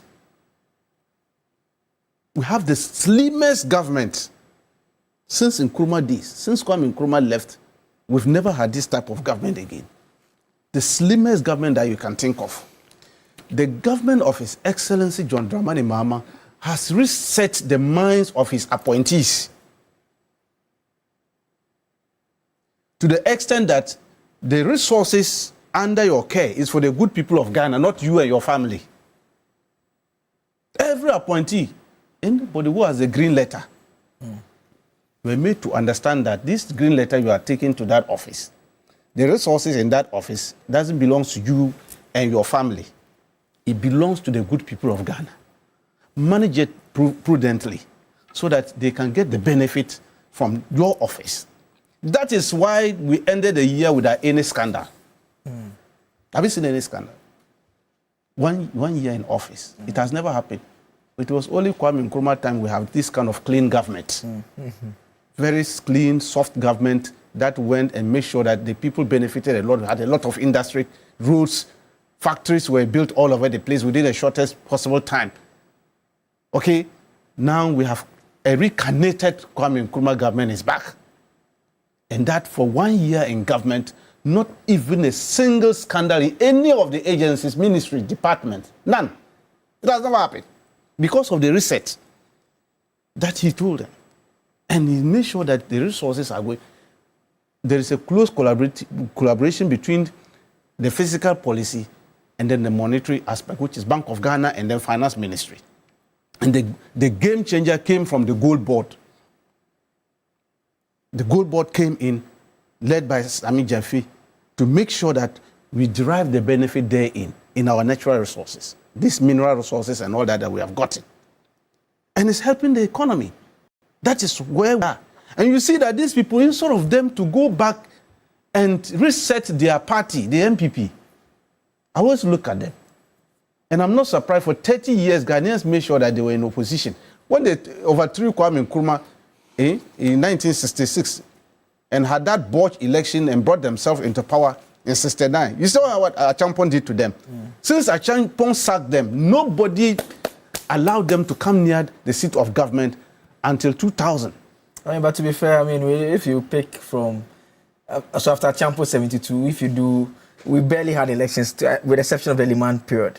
But we had elections. They were I mean, the Liman period. Liman was just a fresh person coming from Sorbonne University. Yes. Who knew Liman in Ghana? Yeah, but I'm saying that outside of that election. And I'm saying that outside that because Ghanaians. Yeah, because outside of that, because you are making reference to the long spread. If you go, because if you I mean, it's historical accuracy. Because if you take the Achampon truncation in 72, that period, 72 all the way to 79, with the exception of the Liman election, Then the next one that took place was in the 92.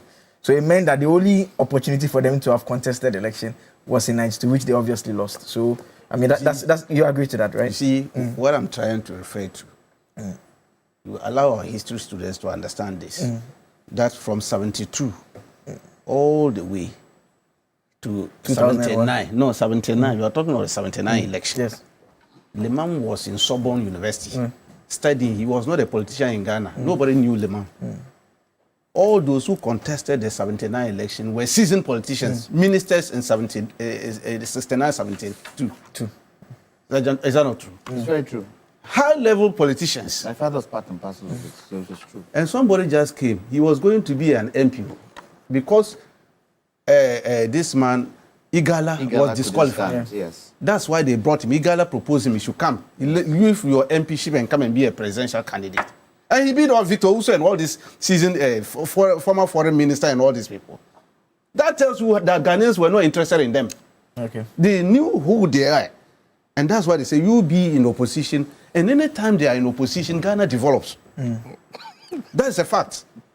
Anytime they are there, because they are interested in press conferences and creating stories that doesn't exist. They just created some funny story just about from 1 week ago. And it splashed on their face about this Bauer resort or what gold thing they were talking of. A company that existed since 2012.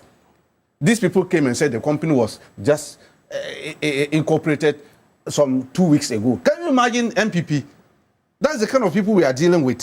So, His Excellency John Dramani Mahama is on top of the job. His appointees so far so good, have done well. We have not recorded any incident whatsoever.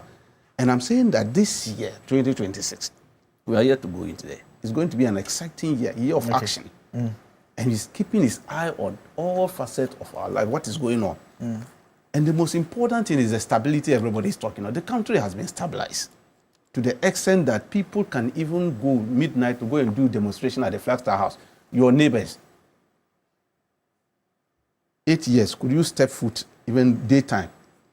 The cannons they will bring over there to chase you away and other things. Now they go there. Okay. Everybody go there. It's like a chief palace. You know, in our rural areas, everybody will go to the chief palace. You don't need any ticket to go to the chief palace.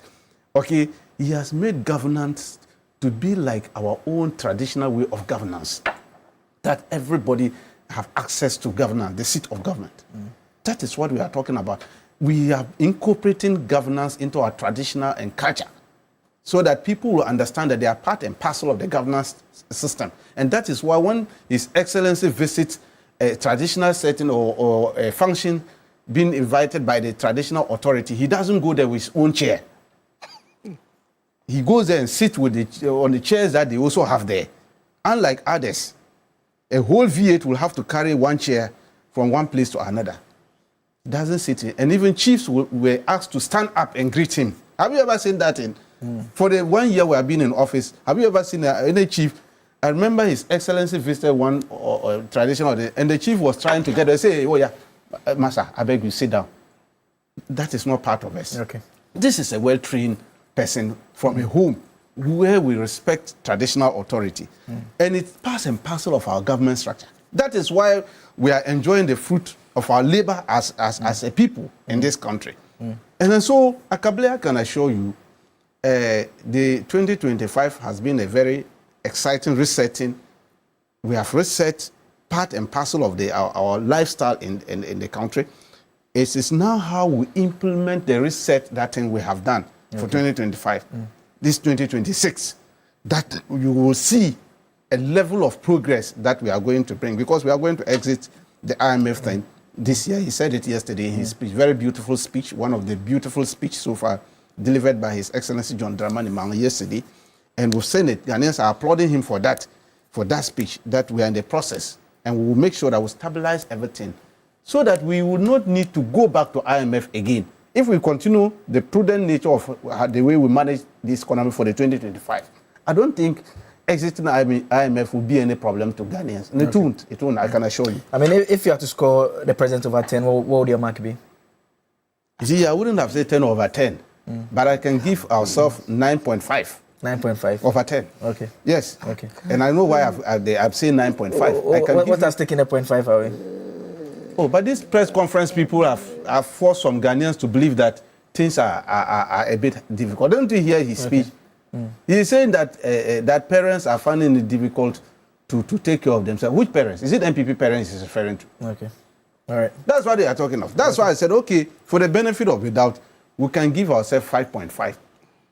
And then let 9.5. And then 9.5. We are giving ourselves 9.5 so that the MPP can take the 5% because of their press conferences that they are doing. Okay, let me come to Mr. Jantua first. Mr. Jantua, I mean, same question. Let's start off with the performance so far before later on we'll delve into 2026. Good morning to our viewers. Good morning to my fellow panelists. Good morning to yourself. Good morning. Assemblyman, Deputy Minister, Minister, Parliamentarian, Vice President, President, goes into opposition, comes back as President. The journey of President Mahama. This entire journey is showing the experience he has. The understanding at every level is showing the experience he has. No president in this country has gone into opposition and come back. Name. My own beloved Nkrumah. Once he was unfortunately horned out by these same MPP people, couldn't come back to this country. And I believe if Nkrumah had come back, this country would have even blossomed more than when he started. So the experience of President Mahama is creating what we are seeing today, because he has been in all the facets of governance, from assemblyman. How many presidents in this country have been assemblymen? Name. None comes to mind. None comes to mind. And it shows the depth of his understanding of the problems of this country. He came in, everything he did, ditto. His cabinet, his economic dialogue, his this, ditto. Has he deviated from what he promised us so far in this last year? Tell me if he has. Yes, one or two things he said, he has gone back on it, but probably there was a reason. And I give an example of when he indicated that those who have reached retirement, they do not have the right to come back. But we saw him bring back the IGP. So for me, that was a question mark there. But apart from that, tell me what it is that he hasn't been able to fulfill. And opposition people will tell you, and when I say opposition people, I mean the main opposition party will tell you, oh, he has taken how many ministers? 60, eh? Is it 60? Currently 58. Currently 58 now. 58. Yeah. But go to the other areas, Parliament, what do you call it? Flagstaff House. He has put so many people there. Is it happening? Didn't it happen in the past government? It happened. For me, I think he's been able to steady the ship that was listless. What he came to meet, the challenges Ghanaians were going through. But one thing should be very clear to all of us. Don't the people seem to have confidence in what he's doing? And when you feel that confidence, you can judge that going forward, things are going to change. And let me give you an example of what I mean. Let me give you an example of what I mean. Was it last week? Yeah, I think it was last week. The finance minister made a significant payment of $709 million towards Ghana's Eurobond obligation on December 30th, 2025. This payment brings the total Eurobond repayments made in 2025 to about 1.4 billion. Was the time up for him to make those payments? But he's made it. What does that give you? It gives you confidence that you have a government that can move this ship forward. However, it's just one day. It's just one year. Going forward, he needs to be able to make sure that the appointees he's put in place will stick to the vision he has. Because once that starts tilting, it creates problems for him. And he has to be the headmaster who can crack the whip when he needs to crack the whip, especially in terms of making sure that the economy stays the right path. We cannot afford anything to go amiss. Yes, we've extended the IMF date. Is it by how many months? We are hoping to get 3 months extension. We are hoping to get 3 months extension. Yeah. And I'm sure he would give us a tangible reason why. Look, this adoption of what do you call those conferences you have? Is it a responsibility conference? The one that the ministers come in... Accountability series. Yeah. Is that not informing the people? Informing the people. But you see, Akabre, the one thing, and I heard the NPP Deputy General Secretary talk about the fact that inflation has come down, this has come down, but prices are the same in the market. We, the people, have a responsibility. If the government is bringing these things down, inflation, exchange rate, we also have the responsibility to follow suit and bring prices down. Because at this current moment, when you look at where inflation is and look at the exchange rate, people are profiteering. Go to the markets. Prices are still the same. If we don't do our part to make sure that when these indices come down, we also follow suit, then it's going to be challenging and difficult for us. Hasn't food inflation come down? And because food inflation has come down, hasn't some aspects of food come down? Hasn't it affected inflation? It has. But we have a huge responsibility. It is not a one-sided thing. Government should do its part. We also should do our part. And if we are able to do our part by understanding where government is going through some of these press conferences, accountability press conferences they are making, it informs us, and we should also come on board to help government. Now, I won't say that the NDC government will stay forever or should stay forever. It's not possible. Definitely somewhere down the line, Ghanaians will change government. But the question I want to ask you, and when my brother was talking, it came to mind. When you look at the UP tradition, how many heads of states have we had from the UP tradition? I mean, if you count the Buzia as Prime Minister, Edward Akufo-Addo, then the next one is Kufuor, then Nana Akufo-Addo. Yes.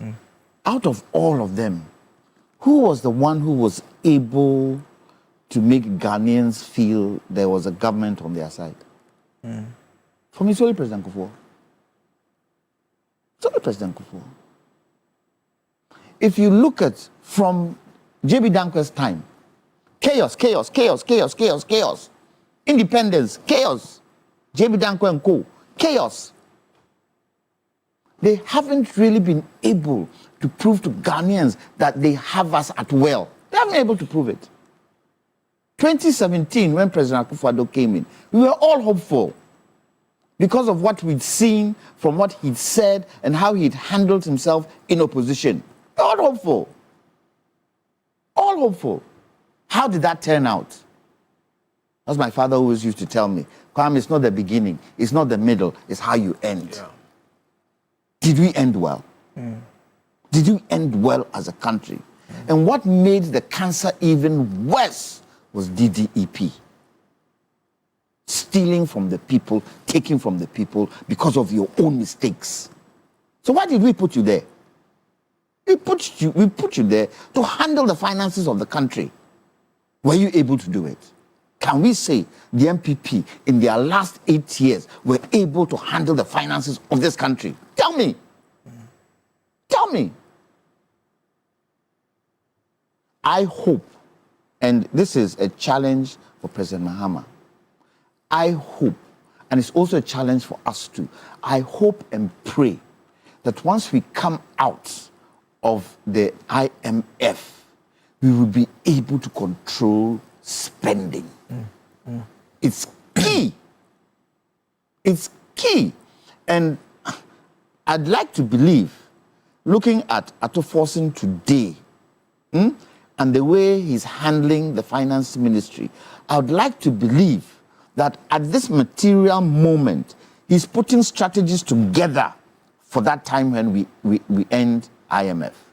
Because really and truly, we cannot go back to IMF in 2028, in 2032, in 2030, after 32 is what? 36. This should be the last point of IMF because we have the wherewithal to do it. Look, I keep saying gold, oil, cocoa. If we are able to add value to these three commodities, Ghana, all the other things are jara. Just these three. It can look after this country well into the next century. But we have to be able to do it well. We have to be able to add value. We have to be able to stop capital flight. It's key. And I hope and pray that once President Mahama is able to do what he's promised, even if he's able to do 50% of what he promised, the next person who takes over would be able to move this country even into better areas. There's one thing I would want President Mahama to do, which so far I haven't seen, although it's within the economy, is to have a national development plan. For me, it's key for me. For the kind of commodities we have, the kind of things we have in this country that can take care of us, it's only a plan that can strategize. And we have a template of it in President Nkrumah. President Nkrumah used a plan to develop this country. And I think a plan would be good, not a manifesto. A plan that we can all come together and collectively say, this plan we are all following. Like constitutional review. When the constitutional review now comes into force, will we not all follow it? Was it not done by Ghanaians? Same thing. The National Development Plan would have. Now, let me add one thing, and probably we'll go in there. Today we've seen tour work, which is a good thing. One of the challenges going forward would be feedstock, would be investment, and would be making sure that we can stop capital flight to refined petroleum products. We need to go and look at the PRMA and see how that PRMA would allow GMPC to give crude to Tor. We need to make sure that the gas pipeline that is being linked to Tema Oil Refinery to help them with their processes, their operations, should be finalized and gas should be made available to them so that we can cut the cost of refined products for the usage of operations at Tor. Tor, at this point, cannot go back to where it was. It has a competitor in Sentio, but I don't see it as competition. I see it as working together. And currently, Tor is a tolling facility where people can bring their crude in and they refine. Let us encourage BDCs to bring crude in, give it to Tor to refine, export into the sub-region, export into other parts. Here, somebody will tell you that Dangote has his big refinery there. Fair enough. It doesn't stop us from competing, no matter how small we are. And we should be able to increase our refined products as the years go on. Because what would it do? It helps all of us and it stabilizes the economy. Let me come to Ebo now. And Ebo, I want us to talk a bit about the IMF. And this is a letter that the finance minister and the governor signed, wrote to the IMF December 2, 2025, and specifically paragraph 3 of the letter. It says, based on the strength of the policies outlined in this letter and the attached MEFP, we request completion of the 5th review. In view of the expiration of the ECF program in May 2026, an additional 3-month period will be required to enable completion of the final review of the program. Moreover, we request a modification of the nominal fiscal objectives, that is the primary balance and non-oil revenue at end March 2026, to reflect the macroeconomic developments having led to a lower nominal GDP projection. So basically, we are asking for 3 months to enable us to complete it. And there are those who monitor the IMF and Ghana relationship closely, and they make the point that if you pick 2017, for instance, the first year of Nana Akufo-Addo, and you pick the first year of His Excellency, in terms of the economic management, we see that very, very, very similar in terms of fiscal discipline, and they'll point to the role of the IMF in all of this. 2026 outlook, the IMF will be exiting. Even if we get a 3 months, they'll still be exiting. How should we approach things just to ensure that we don't end up like where we ended up in after 2020 as well? I think, so now we need to look at what to expect and what not to expect. I don't expect this government to repeat the mistakes of the previous government. Excessive borrowing. You know, if you look at the history very well, the economy of Ghana started even going down before we exited IMF because of reckless, spending and all that. Certainly, if you look at some of the expenditures we made and the MPP, how can you dig a hole with $97 million? Who does that? How can you be spending money like, if you don't have, you don't spend. But you want to spend beyond your means. And so therefore, you have to borrow in. And anytime you borrowed, your finance minister profited from it. So reckless borrowing, then economic mismanagement, I believe these are things that this government should not do. Certainly, what took us to the IMF was because of our recklessness. So I don't expect this government to repeat the mistakes of the previous government. What is important for us moving forward as a nation is how do we structure our economy to be able to resist, if you like, pressures, external pressures? How do we position the private sector, for example, to be more competitive? Because for me, the most important thing for us to do this year is job creation. And IMF will not help you to increase your job creation or to create more jobs for your people. IMF conditionalities will always contract your economy. But we need to do economic expansion. And that is why the private sector comes in. So how do we incentivize the private sector to be competitive? That is the most important thing we need to do this year.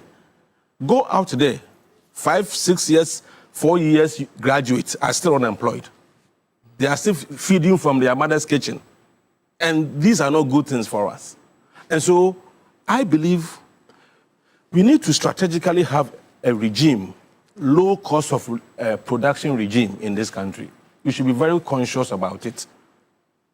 How do we strategically and selectively support some investors in agriculture sector, in the industrial sector, to have interest rate of 5%.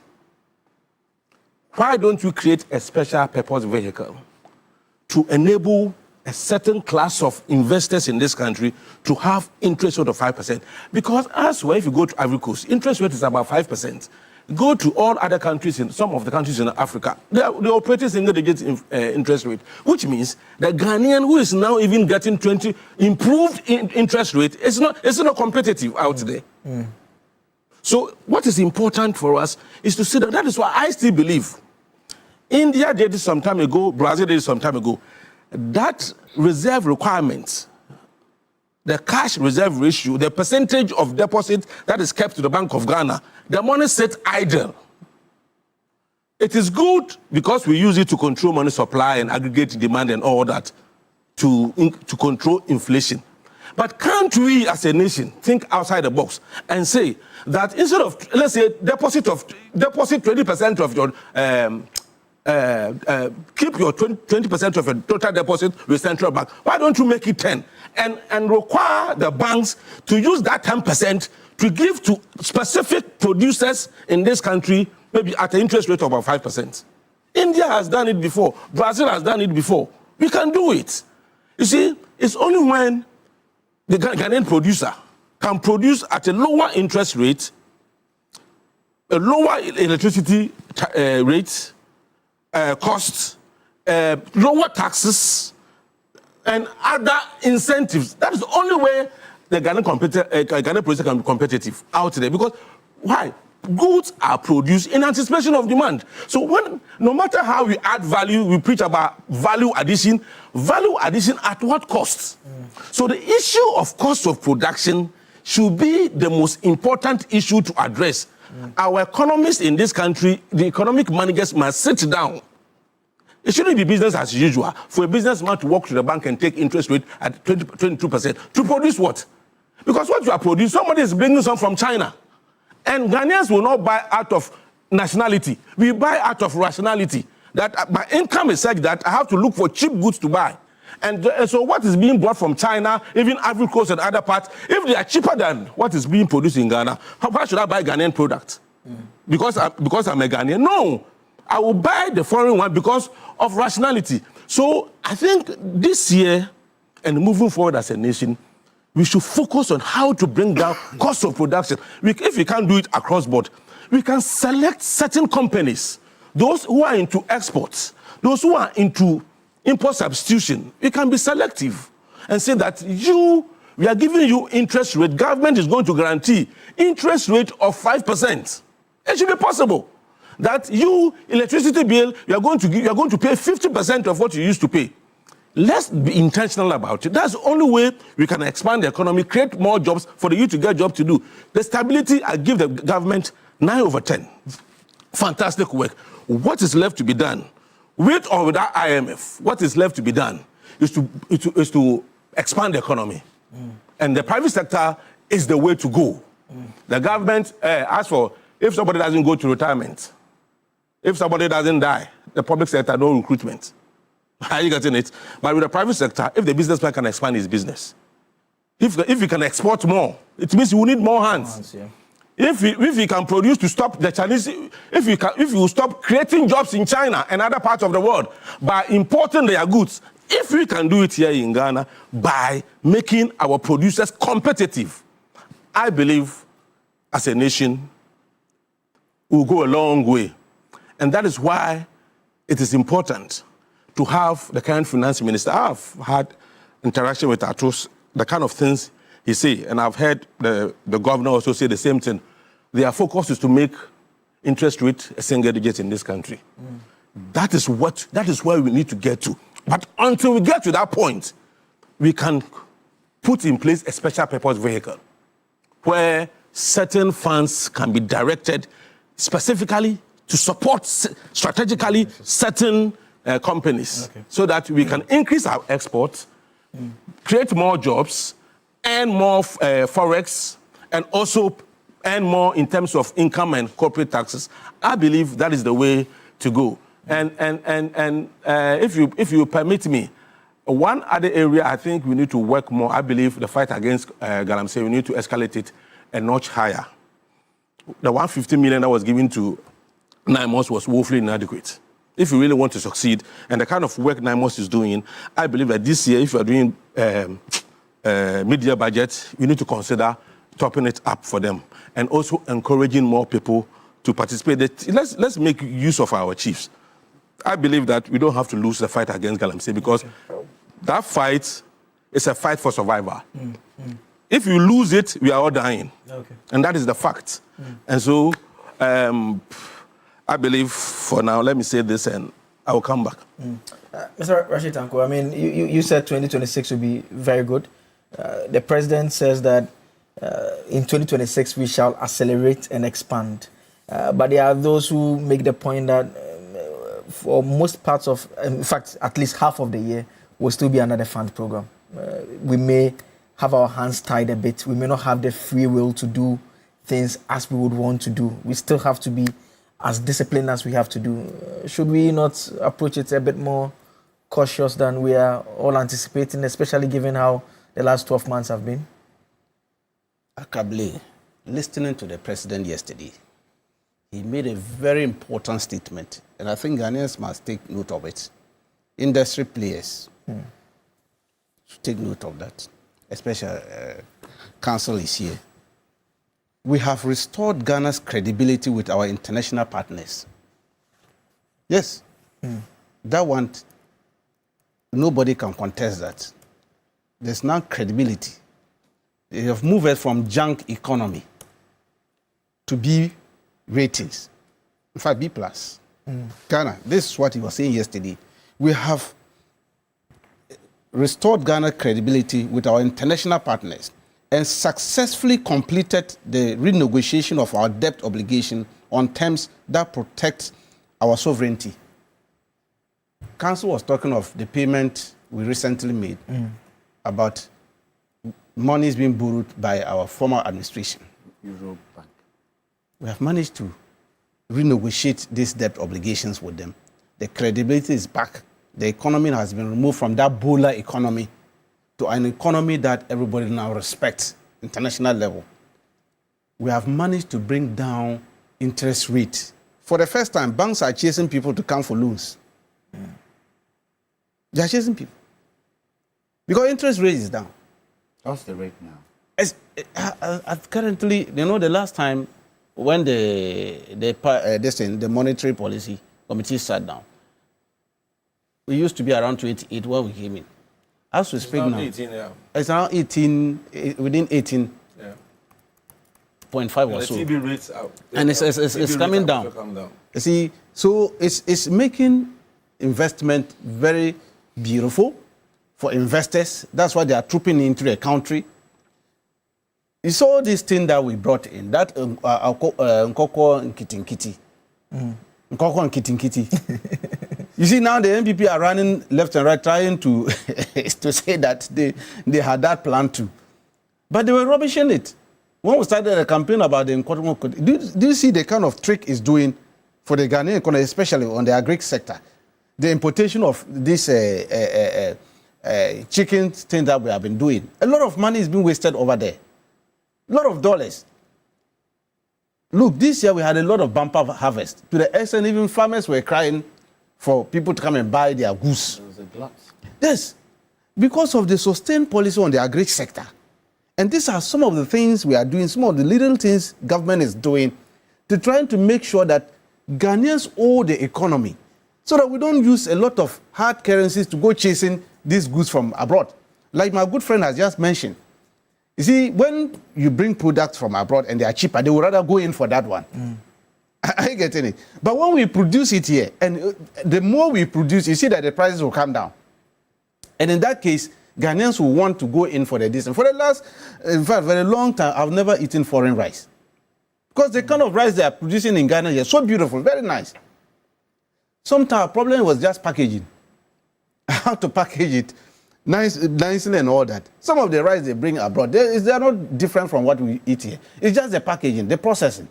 And so now that government is going into it, and so when His Excellency visited Kumasi about this poultry feed and all this kind of thing, he visited one of the company, interesting enough, an MPP man, a very strong MPP man. But you see, because our policy, we don't discriminate.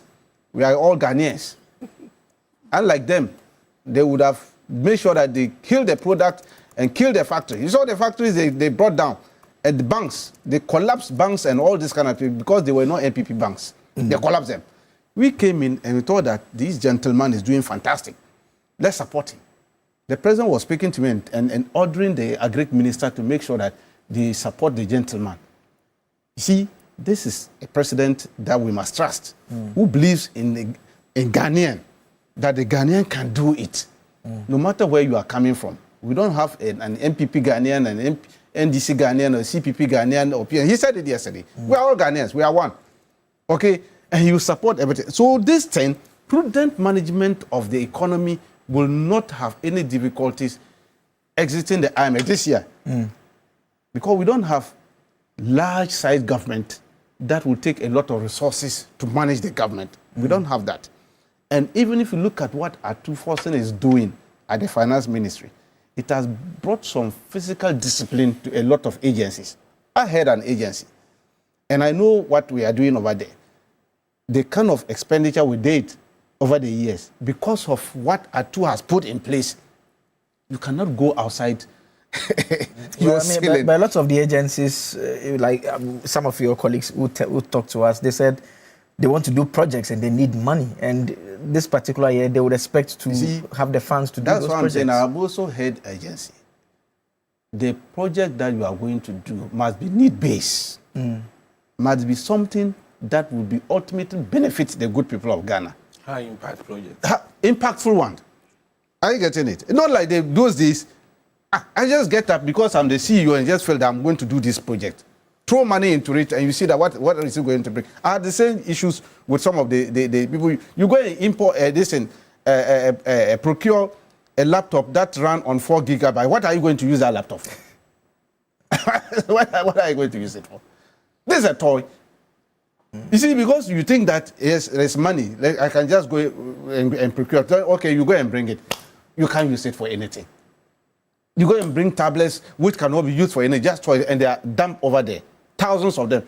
You see, that is useful, useless kind of procurement that you have done. Although it's within the law, you have not broken any law in terms of procurement process and other. But what benefit is it to the state? Okay. So if Atu has put in some of these things and think that, look, bring in what you think you want to do, we'll analyze it. Your minister, everybody will analyze and think that this one is good for you, it's good for the people of Ghana. Go ahead with it. We give you authorization to go ahead and spend. That is why you didn't have any problem over the years, and everything went smoothly. And I can assure you, you see the big push. Government awarded 5 billion worth of projects without borrowing from outside. Is it not prudent? Is it not prudent? If we were these people, they would have mortgated a lot of our distance. The get fund was being mortgated, road fund. That's why our roads are very bad. They mortgated and went and took money and shared it among themselves. You see, it took huge sums of money and went and dug big holes and said, because of God, go and put tablets inside, bam, inside the hole, and said, clap for me. Even President Kufuor said it. You saw him when they had an interview with him. He said, where the Amantiasi cry? I said, we are no more quiet, Amantiasi. I'm not saying it for it's our own former president. These are the kind of things. So we are not going to. So far, have you seen anybody say which policy the president, His Excellency John Dramani Mahama has run, and somebody said that TRC project? They are all TRC projects. They are all things that people understand, and they are living with it. These are the things we are talking about. And so I can assure you, this year, we are not going to do anything. In fact, for the 1 year we have not been reckless, and I don't expect us this year to be reckless. We are going to make sure that projects that are beneficial to the good people of Ghana will pursue them. The road networks, in fact, a lot of them, youth are going to be employed. Especially, they are talking about the 24-hour economy. It's a process, not an event. That's one thing, MPP, I don't understand them. It's a process. You see, changing the whole Ghana economic structure from the 8-hour economy that we run to 24-hour economy is not a one-day thing. It's a process. We started it in 2024. Some agencies have started. DVLA, Ghana Ports, go to Ghana Ports, Harbour, and see. They are doing 24-hour there. People are not clearing their goods in the night, evenings. That's why you go there, there's no more this traffic in that area. You see, because they are moving their goods and all this thing. It's a process. By the time we get to our 3rd year in office, a lot of the agencies would have been running 24-hour economy. Okay. And we assure them, look, we are not going to renege on that promise. We are implementing it. If you look at the budget as read last November, an allocation was made for that aspect, so that we continue to make sure that our youth get, in fact, beautiful jobs. As we are training them from the universities, we are not training them to come home and sit. We are training them to come and help, both in public sector and private sector. And that is why we are opening our space for the private sector, so that they can do it. Like my good counsel here talk about the torting. You see what the gentleman is doing at all? Yeah, Edmond Combat. Yeah, it's back. It's back to life. But they need more support. Okay. So that the private people who are bringing crude and all this and can still go there for refining. For a very long time, it has never refined. Now, until recently, that it has started. Some people wanted to privatize it. Like how they wanted to sell some hotels for them to themselves. Beautiful hotels, nice ones. They wanted to sell them to themselves. They even went ahead, start paying, and Ghanaian workers, they did well. In fact, in 2024, they nearly sold the hotel, La Palm Hotel and all this. Why MPP people like that? You see, so, and Tortu, that was their plan. They would have sold it to themselves. And NIB. Yes, that's what they were trying to do. They would have collapsed all this. Thank God, it's like God descended to Ghana in 2024 and just said that, look, you people do well and sack these guys and let them go so that you can have your country back. Okay. I see. So I can assure you, 2026 is we are in. It's going to be a beautiful year. Ghanaians are going to enjoy their fruit of labor, and especially the agri sector. A lot is going to happen there. Some of us have ventured into it last year. We are ongoing. It's a beautiful area that we think that the youth should also avail themselves into. Okay. Farming is a very beautiful area, and I can assure you, government is going to support a lot of them. People shouldn't look backyard. I remember, and at Champon, we're doing this Operation Feed Yourself, backyard gardens and all this. It was very beautiful. All right. We have a lot of portions, our homes you do, and have a lot of fruits over there and vegetables. And it was helping the economy in schools, secondary schools. In fact, when we were in secondary school and then the training colleges, we had gardens where we were preparing farms. I remember one of our senior husbands, let me greet him, good morning, Mr. Moro, a tall boy, we used to call him tall boy in Tatco, Tamal Training College. Every morning, make sure that you go to your garden, go and water your plot. And we're using the vegetables to prepare food for us in the dining hall. Students, you go and have your own garden in the distance. You water it, make sure that you take care of it. And that's how we're learning agriculture, learning how to plant, learning how to take care of the crops and all this until harvest. And they'll harvest them and use it to prepare meals for you in the dining hall. Now, you don't teach children this. And that's why they find it difficult to go to farms. They don't even understand some of these things. They do online farming. They say online, they only see farming on social media and other things. We should bring them to the farm itself. And then they will see the reality. Okay? And then when I was going to check my farm, I went with my son, my young boy. For a while that he has never, when you got to the farm, you really saw that this is what we call farm. These are the things we do there.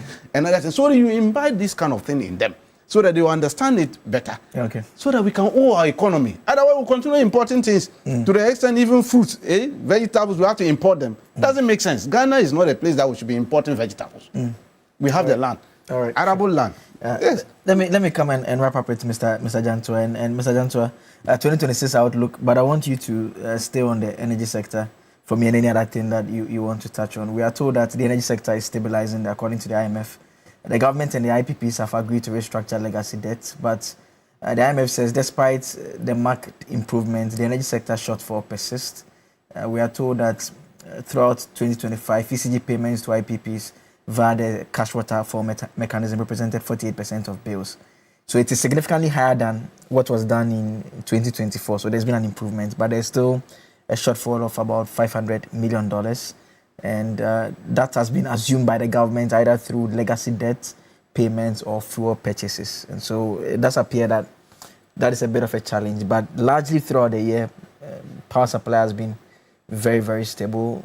How should 2026 look, and if there are any other matters? Continue. They cannot stop and start. It is going to continue. IPPs would work with the Ministry of Energy. Debts will be restructured as it's been restructured. The cash waterfall mechanism now is strong. ECG would not be told, go and buy refined petroleum products for X work that we need to do. So these things have been stabilized. And we see it in electricity supply, don't we?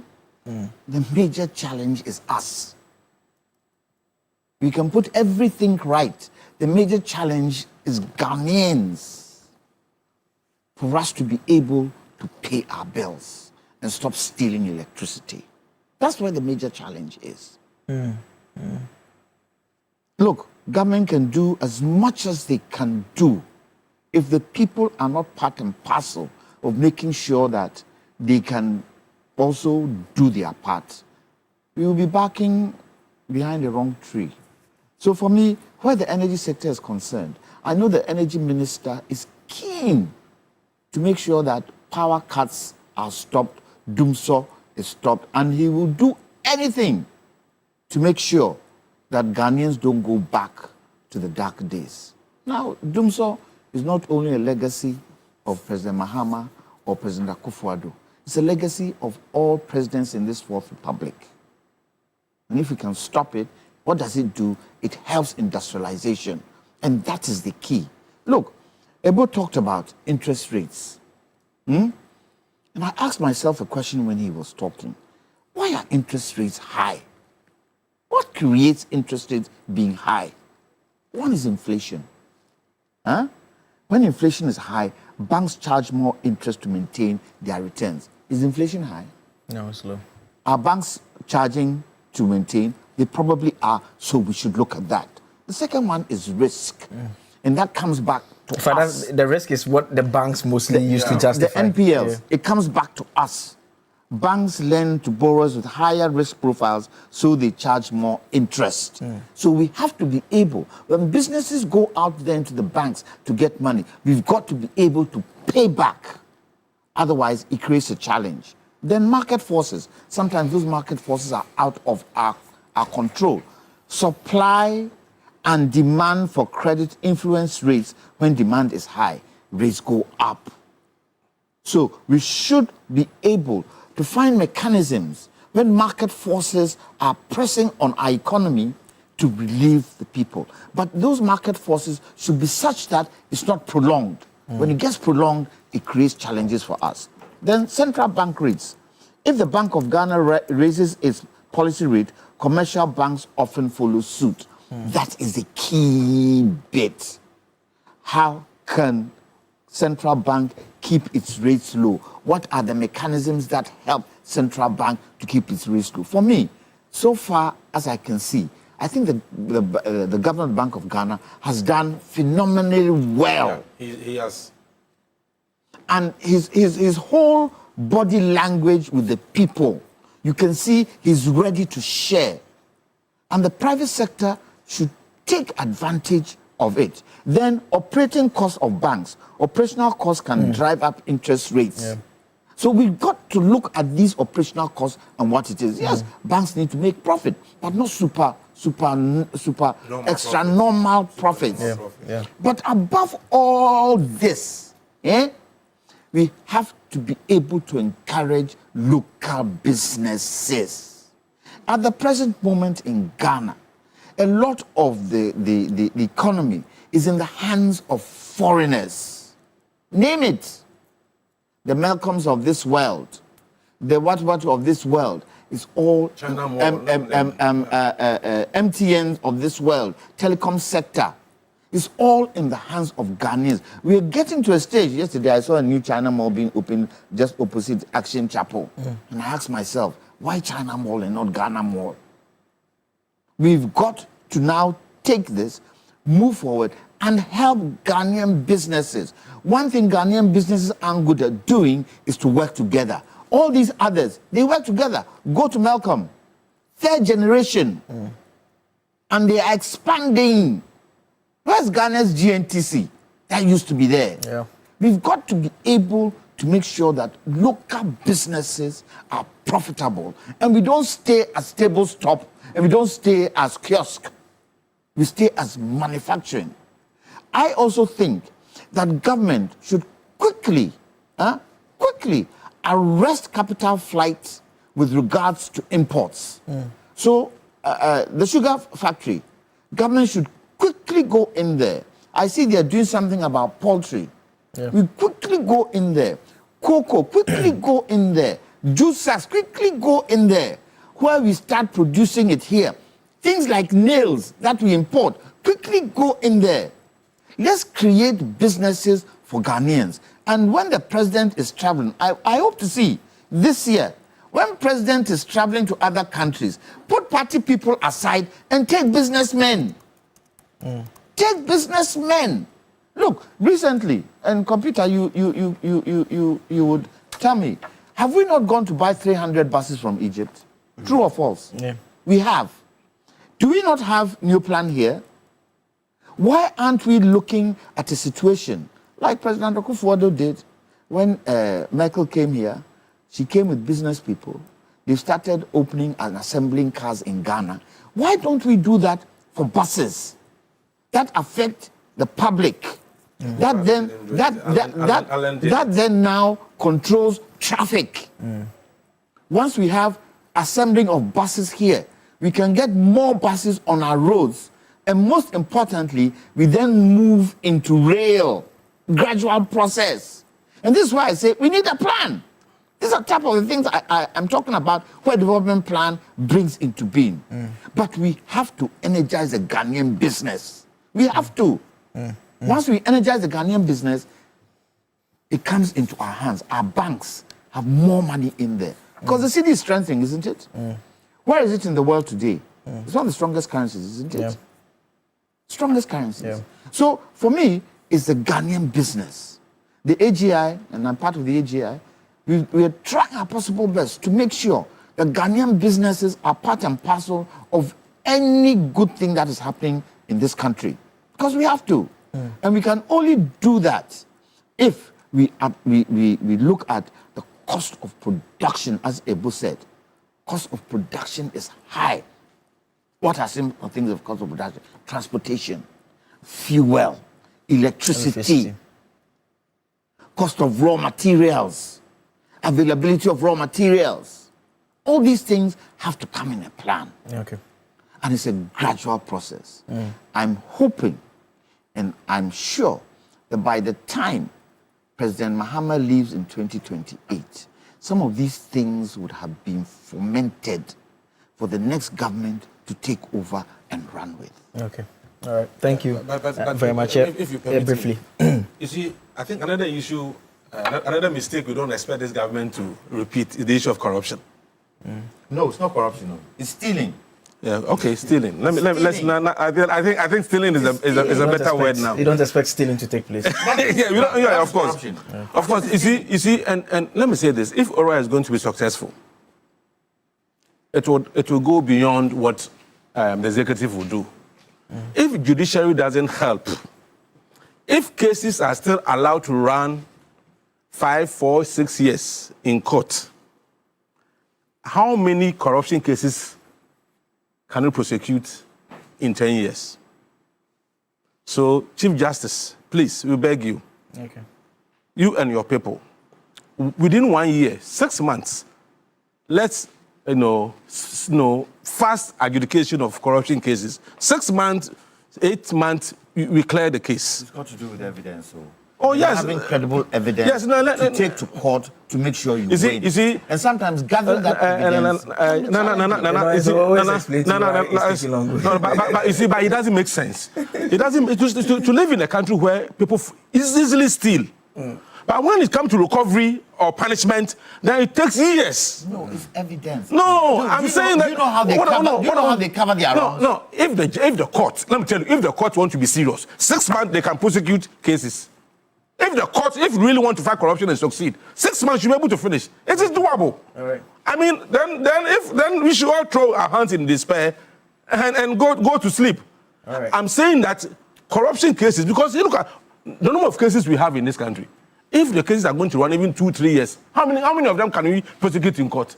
Let's start with the Auditor General. Well, government. What government is doing, we want to make it a very how do we even want to the word to use, in the sense that this time it's not about only prosecuting you, it's about recovering everything that you have used the corrupt proceeds to acquire, so that when you go and cool off in the prison and you come out and start ground zero.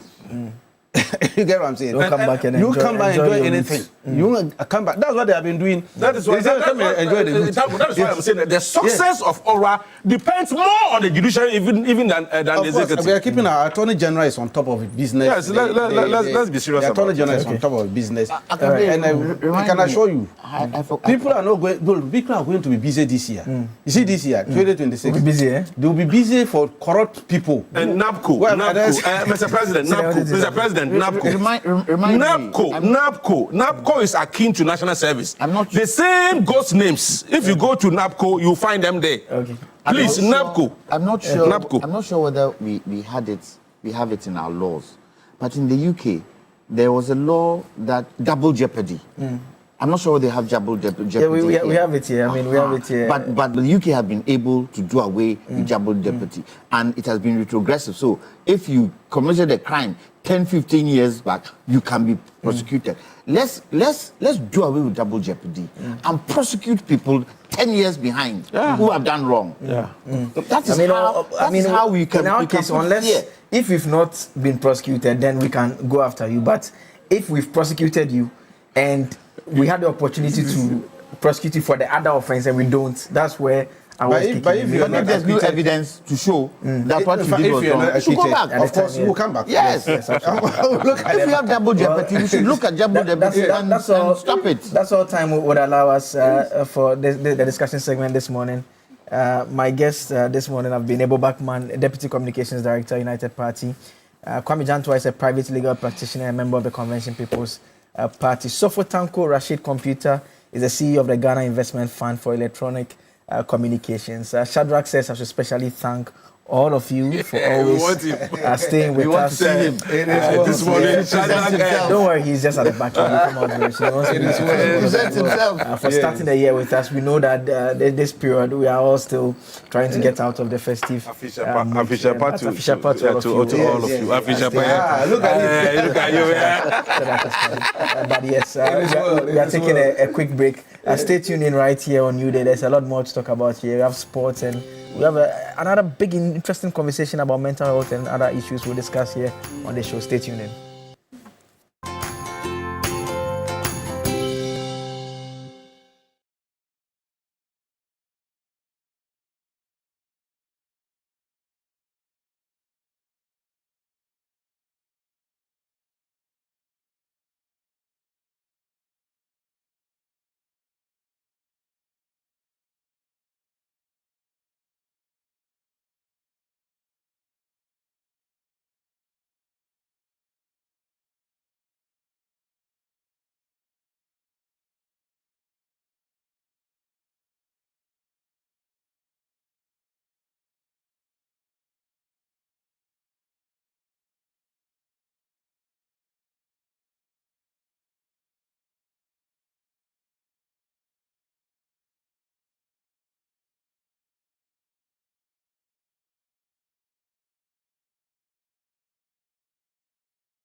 It's the year of the World Cup. AFCON is still ongoing, even though Ghana is not part. But Bilishen is here. And of course, today, Akabli says he's joining our sports segment. What's your team? What's your favorite club, though?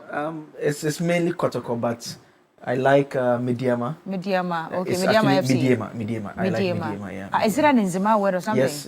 It's the way you say it. Mediama. What's the meaning of that? It means like my brother. It's like my sibling, basically. It's gender neutral. So like Minya. Oh, Mediama. Mediama. Sounds Jamaican. Like Mediepan. Yeah, so I mean, just back to the Mediama point. They are playing Hartlepool, right? Yeah, so Hartlepool. Yeah, I joined the sports to do against. Against Hartlepool. Against Hartlepool, yes. Because I support Kotoko and I support Mediama, and Mediama is playing Hartlepool. Now I won't be happy to hear this. Yeah, that's because now it's Hartlepool, right? Yes, that's the whole point. That's why I'm here. Oh, wow. And my new team is the whole one. What is it called again? Is it Hohoi? Hohoi. Is it Hohoi United? Yeah, Hohoi yes, United. Is that Amewo's team? Yes. Hohoi United. Yes, that's my new club right now. But internationally, who do you support? Oh, I support Barcelona. Oh, Barcelona. And sometimes Man City. Oh, Man City. Yesterday they played. Yeah, you see? Man City played yesterday. What was the scoreline again? 0-0. Yeah, I think I was watching that. It didn't end well. You watched Man City? Yeah, yesterday. Yeah. My little boy Daniel came over. He's a Man City supporter.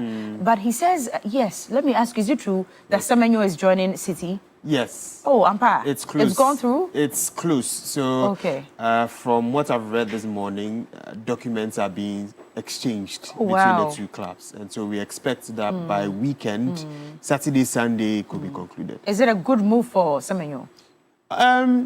Generally speaking, it is, right? Okay. The only problem is he will not be the focal point anymore. At Bournemouth, why won't he? I mean, the kind of quality he's going to meet at City is big. Erling Haaland is Basically the focal point. There's Czech, who is on form. There's Foden also in there. How about Doku? Doku also in there. So there are a lot of players that he will compete against. But the thing is, if Pep wants you in January, that means he needs you. He needs you. So he will get to play matches. Let's keep an eye on the flip side, though. I mean, if he's done that well, I mean, look at the clubs he's played for. He's just played mid-table teams, lower-level teams, and he's done so well. Yes. I mean, should that not tell us that he may actually be much better than we actually see? I mean, if you because I get a sense of a bit of cautiousness in the comments that people are making. Some even suggest that they even make comments that suggest he's not as good as we think he is. But my point is that mid-level teams, he's doing that well. I mean, it means that maybe we probably haven't seen his full potential, and it probably will be realized when he joins Man City. So let's see how it goes. It probably will be very good for him. Anyway, does he play the same position as Doku? Generally speaking, yes, he can play the same so that's position. why my little boy was saying yesterday that soon we may not be seeing more of Doku because they're going to be playing the same position or something. He plays across the front line, so he plays on the left and the middle, and on the right as well. So he can fit multiple roles. It depends on how Pep wants to use him. I feel that he would particularly get more games as a centre forward, especially if Pep wants to rest Haaland, because even in Carabao Cup games, he plays Haaland, which isn't ideal because you would want your best striker to rest. And so I think Semenyo will get a lot more games. Yeah, without Mamouche too. He's at the AFCON as so well. It means that Haaland basically does not have a sub now. Yes, he doesn't have a sub. So there's Semenyo who can play as a sub and can play in other positions too. When are the AFCON, when is it finishing? On the 18th. Of January, this month, right? Yes, this month. Okay, no problem at all. Anyway, so let's come back. Okay, so which one is this? Okay, let's finish just the AFCONs and then we'll come to the GPL, Mediama and Hartlepool. Yeah, these are the round of 16 fixtures in the AFCON. Round of 16 starts tomorrow. Right. Senegal will play against Kwesi Appiah's Sudan. They qualified for the round of 16 after winning one game. Mali will face Tunisia. Morocco, the host, will face Tanzania, who are reaching the round of 16 for the first time in their history. South Africa will be facing Cameroon. Egypt will face Benin. Nigeria versus Mozambique. Algeria versus DR Congo is a very tasty fixture. Yes, very, very big one, because DR Congo have been in form in the last few years. And then Algeria also a very big I still think Algeria will beat them. You still think so? Yeah, I think Algeria will beat them. I think the Tunisia-Mali game is also nice. And I think Ivory Coast and Burkina Faso as well, no? Which one? Ivory Coast, Burkina Faso. Not bad, but I think Ivory Coast have more star power. They have an upper hand, right? Yeah, have more star power. It's the South Africa Cameroon that will be tricky. Okay. It can go either way for me. So all these fixtures are set for this weekend or what? So some will be played tomorrow. Okay. Then Sunday, then Monday, then Tuesday. Okay. That's where they will end the round of 16. Yes. And then now quarterfinals, semi-finals, and then final. the grand finale. Okay. Keep an eye on that for us. And Monday when we converge again, you let us know what the updates are. All right, so like you mentioned, Midiema. I don't want to say Midiema. We all say Midiema. No, I want to say the right thing. Midiema, right? Midiema, yeah. So Midiema is playing Heart to Folk. Is it tomorrow? It's on Sunday, actually. Okay. But the managers have already started speaking. Also, we have Hoho United, your club, versus Heart of Lions. Ediana versus Vision, Bechem versus Bekum Chelsea, Dreams versus Holy Stars, 11 Wonders versus Gold Stars, Nations versus Karela, Samatex, Beatrice's club versus Young Apostles. Everybody has a club, eh? Yeah. Recently, Na sat her down here and called her club Samatrest. Can you imagine? Samatrest. Can you imagine? It's Samatex, right? Yes. Yeah. And then there's Swedru All Blacks versus Asante Kotoko, and then Midiama, of course, versus Heart of Folk. Very, very tasty encounter because Midiama are very close to the top of the Ghana Premier League table. They're actually on the top right now with 31 points. And Asante Kotoko second with 30. Yeah, BBNE Gold Stars third with 29. Diana. And then Heart to Folk making the top 5. Karela right behind. There's nothing like top 5. So why? So why am we added the fifth. Oh, so how United is all the way 16? Yeah. Hey, relegation, Anna. Oh, but there's still time. Are you sure? Oh, there are still like 18 games at least. Yeah, sure. So we can come up small. There's always top 4 and bottom 3. You see? Yeah. Hey, but right now we are bottom 3. Yehovah. It's not looking good, but to be fair, the gap between Hoho United and Holy Stars is 3 points. And Holy Stars are 10th. They can climb all the way to 10th with a win. Okay, let's see what happens because this one, there's not looking good, so far. Anyway. Charlie, okay, you want Chelsea, to say let's talk about I was just going to say, Charlie, what's the problem? Maresca. Just like that. I was shocked. Yeah. Like that, Keke. I mean, there were signs. Were signs. So after Chelsea defeated Everton 2-0 some weeks ago, he did mention that the last 48 hours was the worst for him as a manager. And a report started coming out that he talked to Manchester City, who are interested in him, twice. And then other reports came in that he's not had total control of the team. Usually when you are head coach, okay, so with some clubs, right, there are different structures. For example, with Arsenal, we have Mikel Arteta as the manager. Okay. And manager means you coach the team, all right, but you also make decisions on who they bring, right? You make general decisions around the club on the player development and all of that. So you are very, very involved. That's for which team again? For Arsenal. For Arsenal. But Enzo Maresca, it doesn't seem like it's that because he's just a coach. He's just a coach. Not coach/manager. Yes, who is like... because some of the players they've signed in the last... Exactly. So it means he had no say. I mean, it means he had no say. Maybe he had some say, but he had little say. I mean, but in terms of the performances too, I mean, since they beat Barcelona, I think they've won just about 2 games. Yes, and one of the, in 9. In 9 matches, yes, and one of the games includes beating Cardiff. Yes, which isn't good. I mean, which isn't good. And to be fair, I mean the kind of squad that Enzo has, right? It can, to be honest, it can only compete in the Premier League. That's it, right? It's not as much quality as you expect from for any manager to try and guide. The thing is, Enzo, when he first came, he was Championship manager, right? He came in, he won an UECL Cup and a Club World Cup. So his reputation risen. And he would need, for someone whose reputation is rising, you need to win more. And if you want to win more, you need quality. But Chelsea wasn't bringing quality, they were bringing raw talents. Oh, for him to now nurture, again, get them and then up raise and their prices and then sell them and then bring more young talents. That is like the philosophy now of Chelsea. Like buy as many young talents, nurture them a bit, and then sell them for good money, and then restart the process. And I think someone who wants to be an elite wouldn't want to coach a team like that. Oh, Charlie. So that's it. It's done and dusted. Done and dusted. So Who's now they are next? looking for a new head coach. And according to reports, they are targeting Liam Rossinier, who happens to coach Strasbourg in France. They have the same owners as Chelsea. Yes, same owners. Same owners, yeah. Same owners. So The Strasbourg team? Yes, it's also owned by the same guys The who same own guys Chelsea. who own Chelsea. Yeah, So they are going to pick him and then bring him to Chelsea and then find like a we are new... taking him to Akuma to go and do the money show or something. Exactly. And it's all under the Media General conglomerate. Exactly. Okay. All right, I understand now. Yeah. Okay. Let's see how it goes. How long would it take them to get him, though? Depends. I mean, it can take a few days, it can take weeks, depending on the kind of negotiations that So are where's put on board. Maresca headed then? So what we understand is he's talked to Manchester City a few times. So the indication is that maybe Pep would leave. Pep Guardiola? Maybe. Do you see that happening? I don't think so. It's possible. I mean, there have been suggestions that at the end of his current contract, he doesn't intend to continue. As to whether he will be coaching again or taking a break. You know, when he left Barcelona, he took a bit of a break in between. We don't know whether that will happen, but that also could have implications for Semenyo if he goes and there's a change in manager. That kind of sometimes is very problematic. But yes, true. We'll see how all of that plays out. I mean, Chelsea, they beat us Barcelona, and since then things have been terrible for them. So I'm happy. I'm happy about that.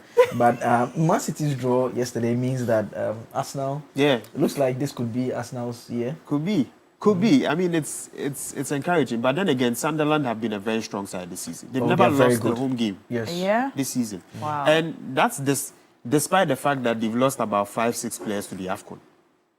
5 of their key players. And they are still up and running like that. And they were still able to battle Man City and, wow. and drew with them. And some of the fixtures for the weekend, of course, Aston Villa versus Nottingham, Brighton versus Burnley, Wolves versus West Ham, Bournemouth versus Arsenal, Leeds would host Manchester United, Everton will lock horns with Brentford, Fulham will slug it out with Liverpool, Newcastle will face Crystal Palace, Tottenham will face Sunderland, and Manchester City will facing a managerless Chelsea. When is that one? During this weekend. Yay.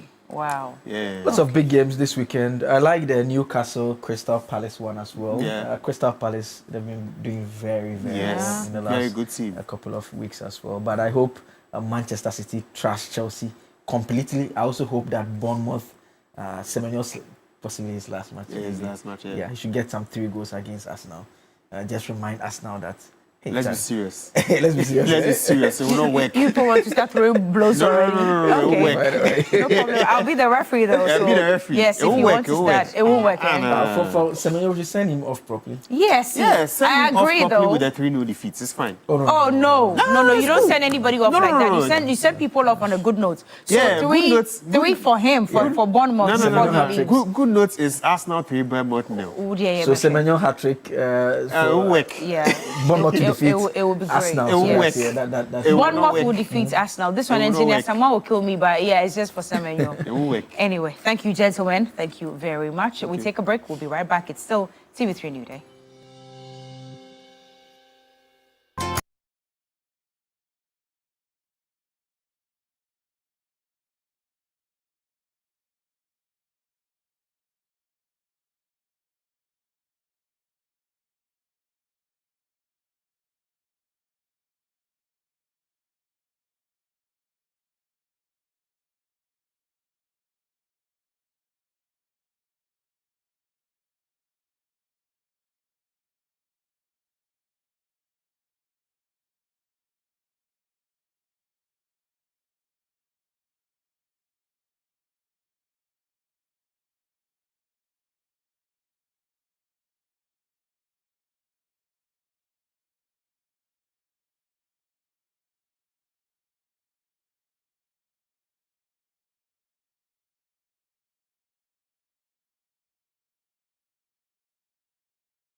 On TV3, beginning of the year, you need to start right mentally.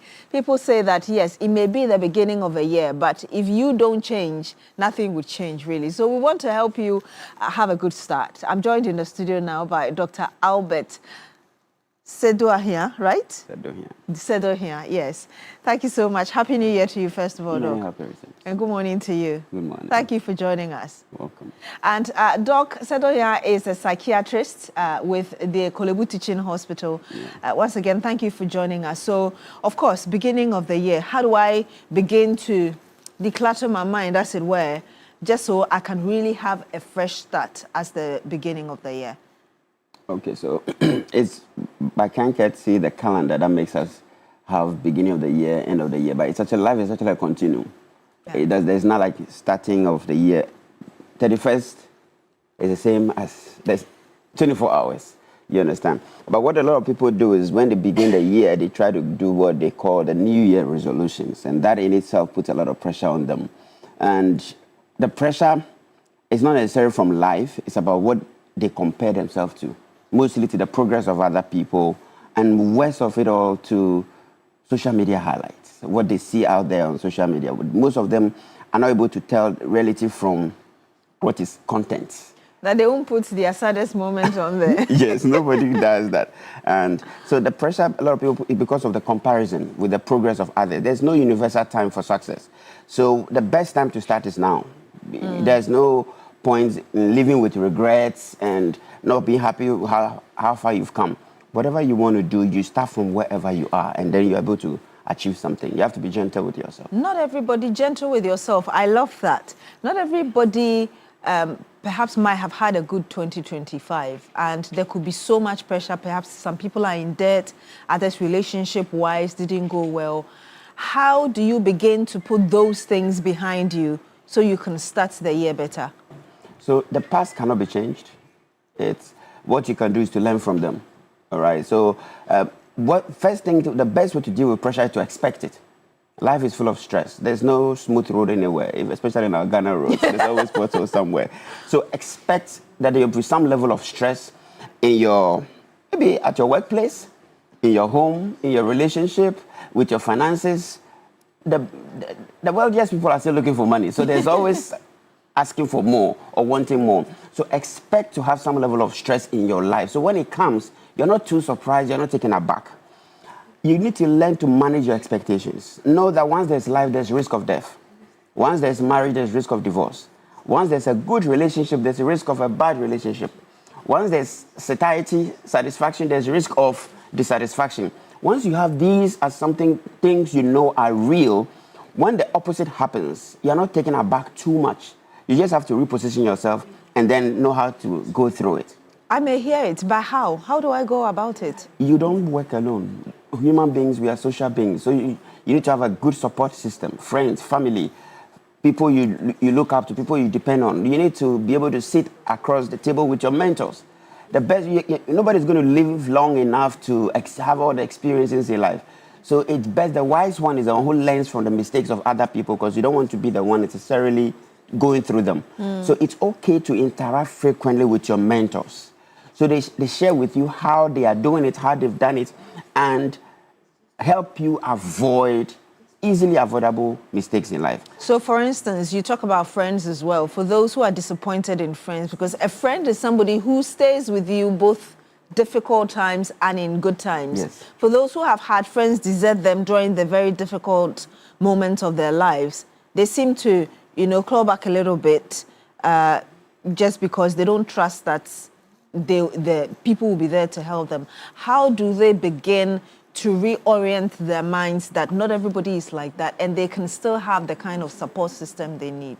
So first of all, again, it's about expectations. Disappointment is part of life. People disappointing you is part of life. Don't expect 100% perfection from anybody. Progress is what you have to work towards. So the good thing is, for friends, you have a choice to make them. You choose them. They are not forced on you. It's not like family members who you have to live with, whether you like it or not. With friends, you have the choice to choose who you want to be friends with you, and you learn from your past. What did you do wrong that ended the friendship badly? So you don't repeat that in your next friendship with other people. So you have the choice. But the point is, you cannot survive in isolation. It's not the best. So you still need to have people that you talk with, people who are friends, who also depend on you. So you have the choice to choose who comes to your inner circle. If there were some steps to follow in order to ensure that you're in the right frame of mind. Of course, you said that don't. You've said a few things. What are the practical steps? Not necessarily like a verbatim kind of thing that somebody must follow in order to have that kind of mindset, because sometimes they say it's easier said than done. It always is just, theory is always easier than practicals, but you see, sometimes you have to put the theory into practice to see the results. So first of all, you need to know that you have to be gentle with yourself. That's what it is. You have to be gentle with yourself. Explain it further. Sometimes we put too much restrictions on ourselves. I have to achieve this by this time. If I don't, it means I've failed. You haven't failed. There's a lot you've learned through the journey. The process is more important than the product. So you are going through a process to attain an end goal. You might not reach there within a stipulated time, but you've learned a few things along the line. You are where you are now, but you are not used to where you were in the past. Wherever you are in your journey is better than where you started from. So you have to be gentle with yourself. Set realistic goals. That's what we call the SMART. Specific, measurable, attainable, realistic, and time-bound. It has to be realistic. Sometimes some of the goals people set is because they are competing in their mind with someone else. They are trying to achieve something that someone else has achieved, maybe easily. We are all different. Some things come easily to some people, and some people find it more difficult to achieve. So you need to know yourself then. That's the best thing anybody can do for themselves, knowing who you are, knowing yourself. So that you know what is easy for you to do and what may be difficult. And if you know you find yourself having challenges with certain things, ask for help. Asking for help doesn't make you a weakling. It doesn't make you not strong enough. It just means you know what you can do and what you can't do.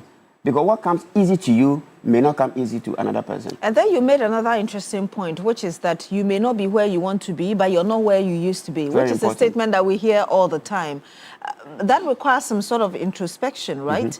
How do I take stock of, okay, I wanted to do A, but I couldn't do A, but I realized that in B, I was better. How do I begin to process all of that and eventually say that I may not be here, but I am okay with where I am? It's being fully aware of what you're going through. So you have a target in mind to achieve. You need to be assessing yourself as you go along the way. You need to be gratitude. You need to be aware of the things that you have as against the things that you may not have yet. There are a lot of people who lose sight of the fact that they're able to breathe without an oxygen mask. They're able to eat on their own. They're able to lift their arm on their own. There are people who will pay $1 million just if the doctors can help them lift their arm. Yeah. But we take a lot of things for granted. We are not fully aware of where we are and what we are doing and what we have access to. So as you go along the journey, you need to be fully aware of the things at your disposal that you may take for granted if you're not careful. So that you appreciate the process as you go through it. And surely you will get to the end point. How do words help in shaping our minds and helping us cope with situations? Asking that question in relation to a book I read many years ago and you mentioned Be Gentle with Yourself, where the author said, instead of saying, I should, I must, you should say, I would try. At least it reduces the pressure of wanting to achieve it by all means, irrespective, even if you don't have what it takes at that moment. How do you think this year words should play a role in helping you be in that mental moment which is healthy for you? You know, by default, we think negatively. It's a defense mechanism that we all, because if you hear a roar outside, you're supposed to think it's a lion until proven otherwise. You're not likely to say, oh, it's likely a toy or they're playing some sound from the speaker. No. So we think negatively by default. However, it doesn't help, all right? Words help you think. So what you think on mostly, your dominant thought is mostly about what you hear, what you are exposed to. And now your thought will lead to your belief. And your belief will lead to your emotions. And then your emotions will advise your actions. So if you confess positivity, you tell yourself positive self-talk. I can do, I will do, those things to yourself, you're likely to think more positive.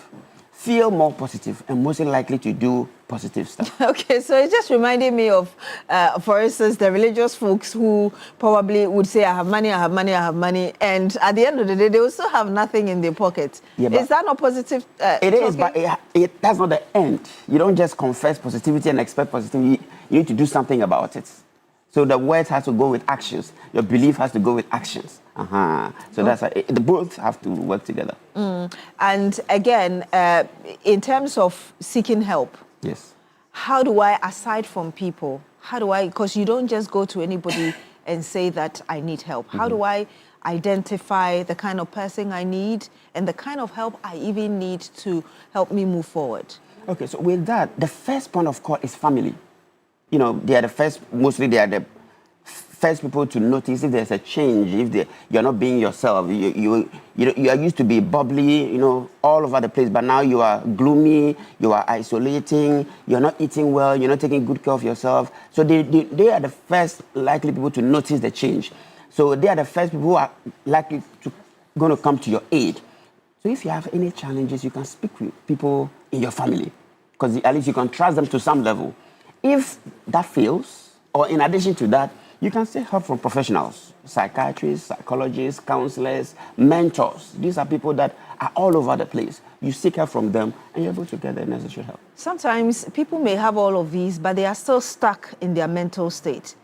For people in that situation, how would you expect them to take a step forward, at least to get out of the muddiness, as it were, they find themselves in? Whatever is causing the muddiness, there's a solution to it. So you have to live with the principle that every problem has a solution. Once you start from that basics, every problem has a solution. If you've not found a solution yet, doesn't mean it doesn't exist. You haven't found it yet. So you go looking for it, and there are people trained to offer that solution. If you are going through challenges, anxiety, depression, any form of challenges you may have, it's most likely because of something that has triggered it. So there are professionals trained to help you with that.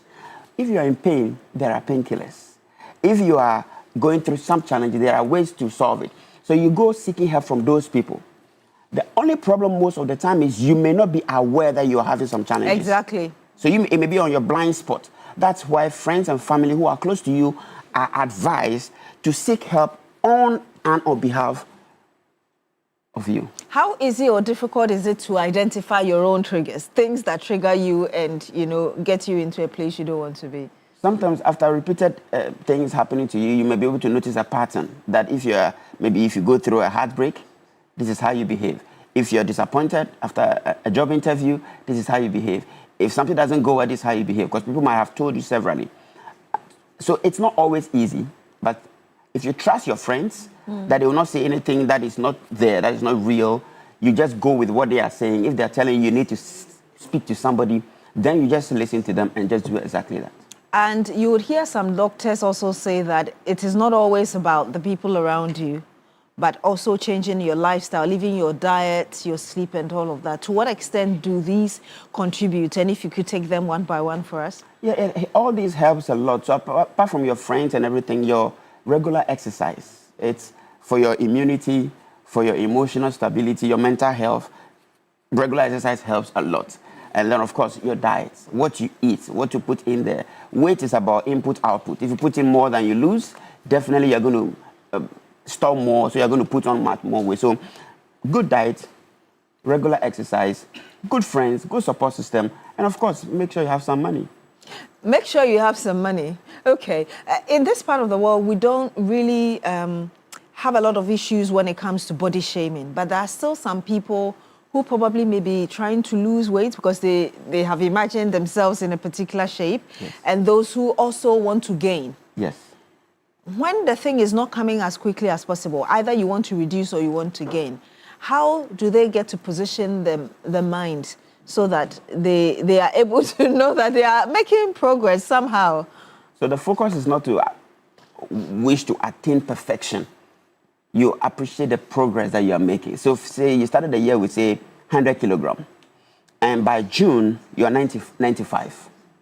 Your target by June was maybe 70. You might not have gotten there yet, but you also know where you used to be. So appreciate the progress and ask yourself, what did you do right? What did you do right? There are professionals to help expedite that process. There are dietitians. there are gym instructors, there are a lot of other things to do to expedite the process. There's no quick fix, there's no sustainable quick fix to anything. So if you get a quick fix, it's difficult to sustain it. Rather than going through the mill and going through the process of achieving the target that you have in mind. So if you are not there yet, still remain motivated to achieve your goal, but again, be gentle with yourself.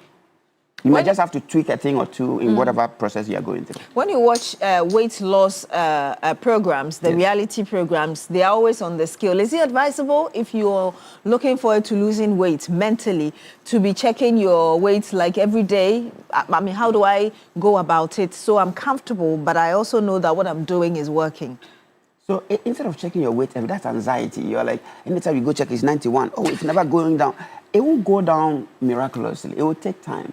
And that 91 will then become 89, then maybe become 88, then maybe 85. Sometimes there's an exponential jump. From 85, you might go to 75.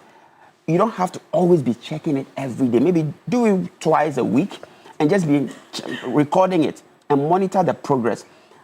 Don't just expect the results. Be willing to go through the mill, the process that will yield the result that you are expecting. So it's not about checking the weight that makes the weight go down. It's about watching what you put in and working on how you lose what you are already storing. So it's not about checking your weight every day that makes your weight go down. And you have to accept yourself. Not everybody is going to look like 1, and not everybody is going to look like 3.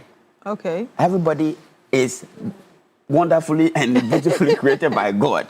You should accept yourself first, so you don't compare yourself to another person. But there are those who knew, for instance, those who have weight now, they knew that this is how I used to look like, maybe as a result of circumstances, maybe for the women, after giving birth and all of that, they've put on weight. They're trying to, even if get the original size, get a bit closer to it. And so they may have a case. They have a case, but again, management of expectations. Pregnancy and delivery comes with weight gain. You were once, say, a size, whatever it was, you are likely to get back there, but it will take time. Especially if you've been pregnant back to back, your system is not likely to revert back to how you were before. Sometimes it's a sacrifice, it's the price you pay for the joy of motherhood. And there are people who will pay $1 million to be in your shoe. Because they wish to be called a biological mother, but they are not there yet. So it's about being grateful for what you have. You went through a process to give birth. The price you gave was you put on some weight. You're likely to lose some. You may never get back to how you were, but nobody is ever the same every day. We all change over time. So it's not about perfection, the progress, and the fact that you are grateful that there was a price you paid to give birth, to have this joy of motherhood. So sometimes there's a trade-off. Sometimes there's a trade-off. You have to give something to get something. But it's achievable to get back to whatever weight you desire to.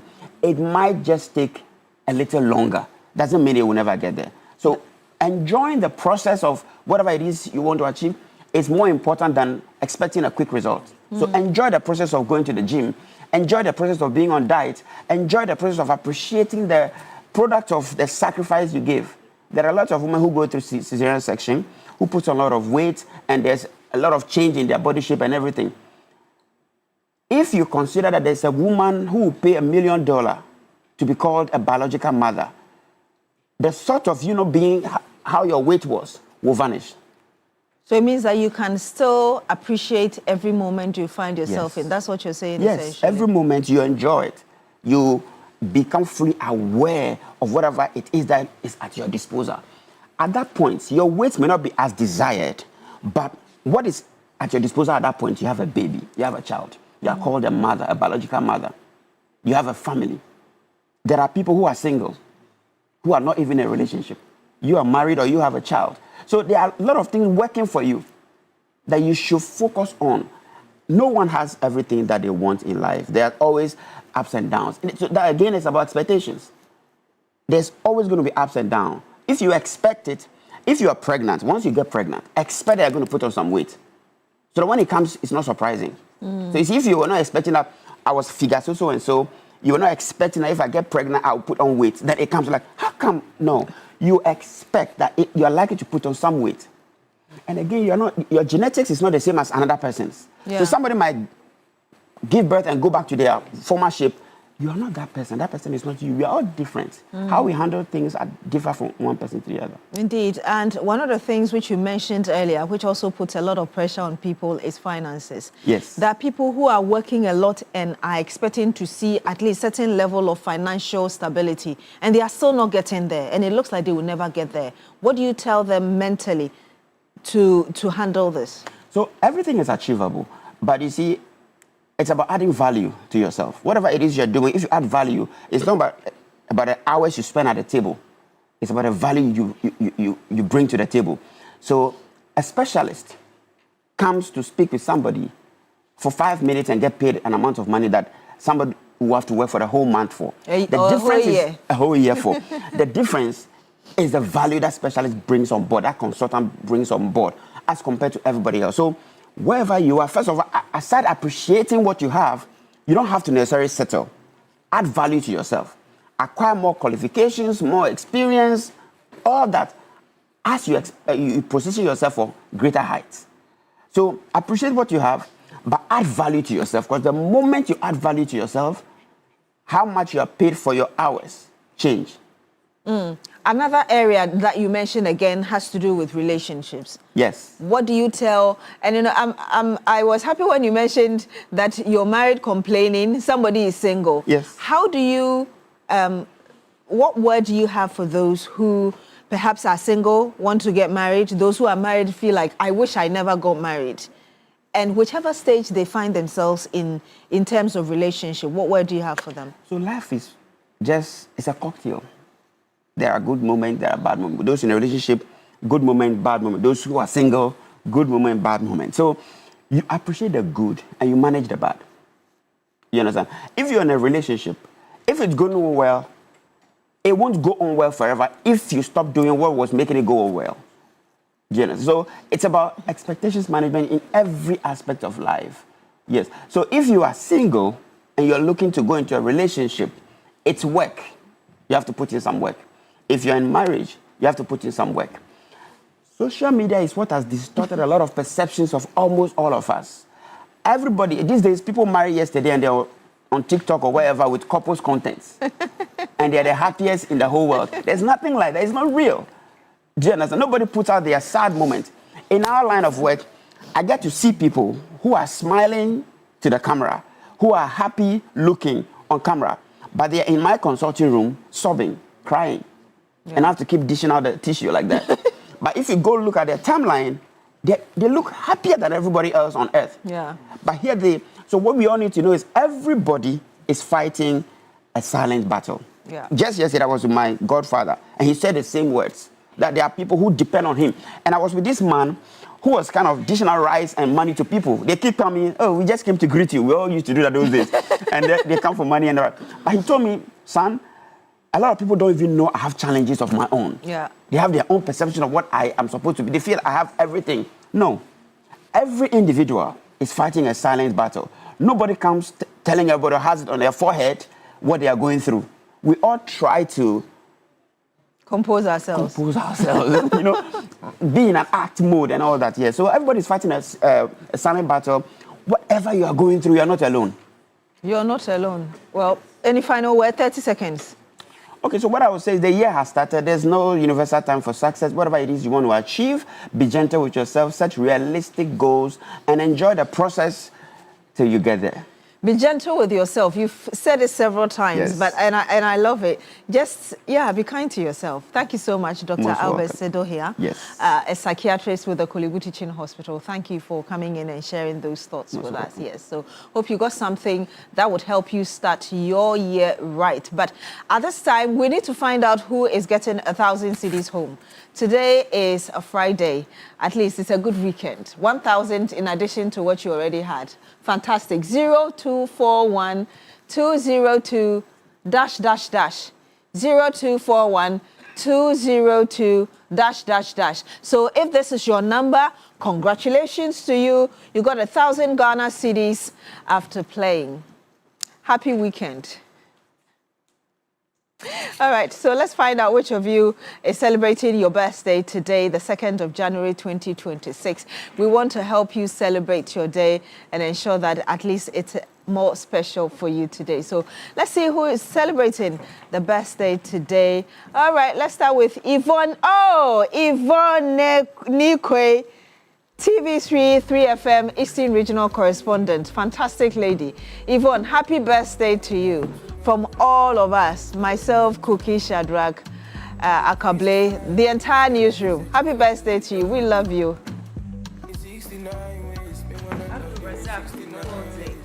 AKA Grandpa Quincy. God bless your new age.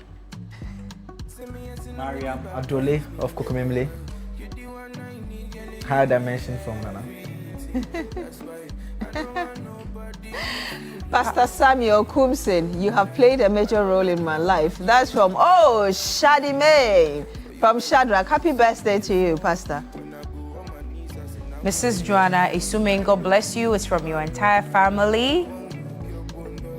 Godfrey DeYoung, God bless you from your entire family. Ohimaya Kunedua Brefi from the royal home of Otumfo. Otumfo Nana. Happy birthday to you, Nana. Yes. Yeah, she's very beautiful. Sedem Clothing, remain blessed. It's from Brenda. Is that from you? It's from you? Okay, so it's from Brenda and the family. Brenda Dugan. Chale, your designer, guess what? Yeah, it herself no be easy. Wow. Then blonde, Anna. Blonde hair. Yeah. Oh, wow. With some boy inside. Rebecca Azani, may God bless and increase you in all aspects of your life. It's from Alaji, your boss. Sergeant Abdul Salam Tete of Wipe District Police, be favored beyond measure from your wife. Joshua Kaku Samba. Oh, I like the traditional photo shoot, eh? Yeah, and then I see. Is it a bit of an umbrella? Or no. What is it called? That local instrument. Yes. Yeah. Oh, yeah. okay. The one Atongo Zimba plays. Atongo, yes, plays. Yeah. Oh, that's nice. Yep. Let's move on quickly. Niai, CEO of Choco TV, God bless you, is from Bernard Garcia. Happy birthday to you. Okay. Leading firewoman Salome Mofat of the Ghana National Fire Service Regional Headquarters Substation. I love her is from your friends and your entire family. Okay. Amina Mohammed, God bless you, is from Mohammed Ilyasu Jr. Okay. Nana Kosia Brown of Kumasi Pankrono. I don't know why I like this name, Pankrono. Yeah, it's nice. But It became very popular after he was sent there. I see. Happy first birthday, Nana Equia. Now, why you put no address? I'm telling you. 5 there. Nana Equia every year. Mommy, Did she have makeup Papa. on? I don't know, no makeup. Hey. Olivia, what is from your mom? Olivia was saying, what dress in the papa? Papa. Okay, and this one is also for Davina Neiram Dake. It's from your parents and your siblings. Happy birthday, cute one. Wow. Okay, Mrs. Juliana Obeng, happy birthday to you. I think this is the last one for the day. And who is celebrating their birthday today? Oh, yesterday was Joyce Bauer Mokhtari's birthday. Yes. Auntie Joyce, happy birthday to you one more time. Former transport minister and now legal advisor to the president, right? Yes. Yeah. There was somebody who was celebrating their birthday yesterday as well. Yeah, I cannot remember. But anyway. Are there further birthdays? That's our show for today. So today is 2nd of January already. It's running on. Monday, everybody 5th. Listen, if you have anything to do this year, you better do it.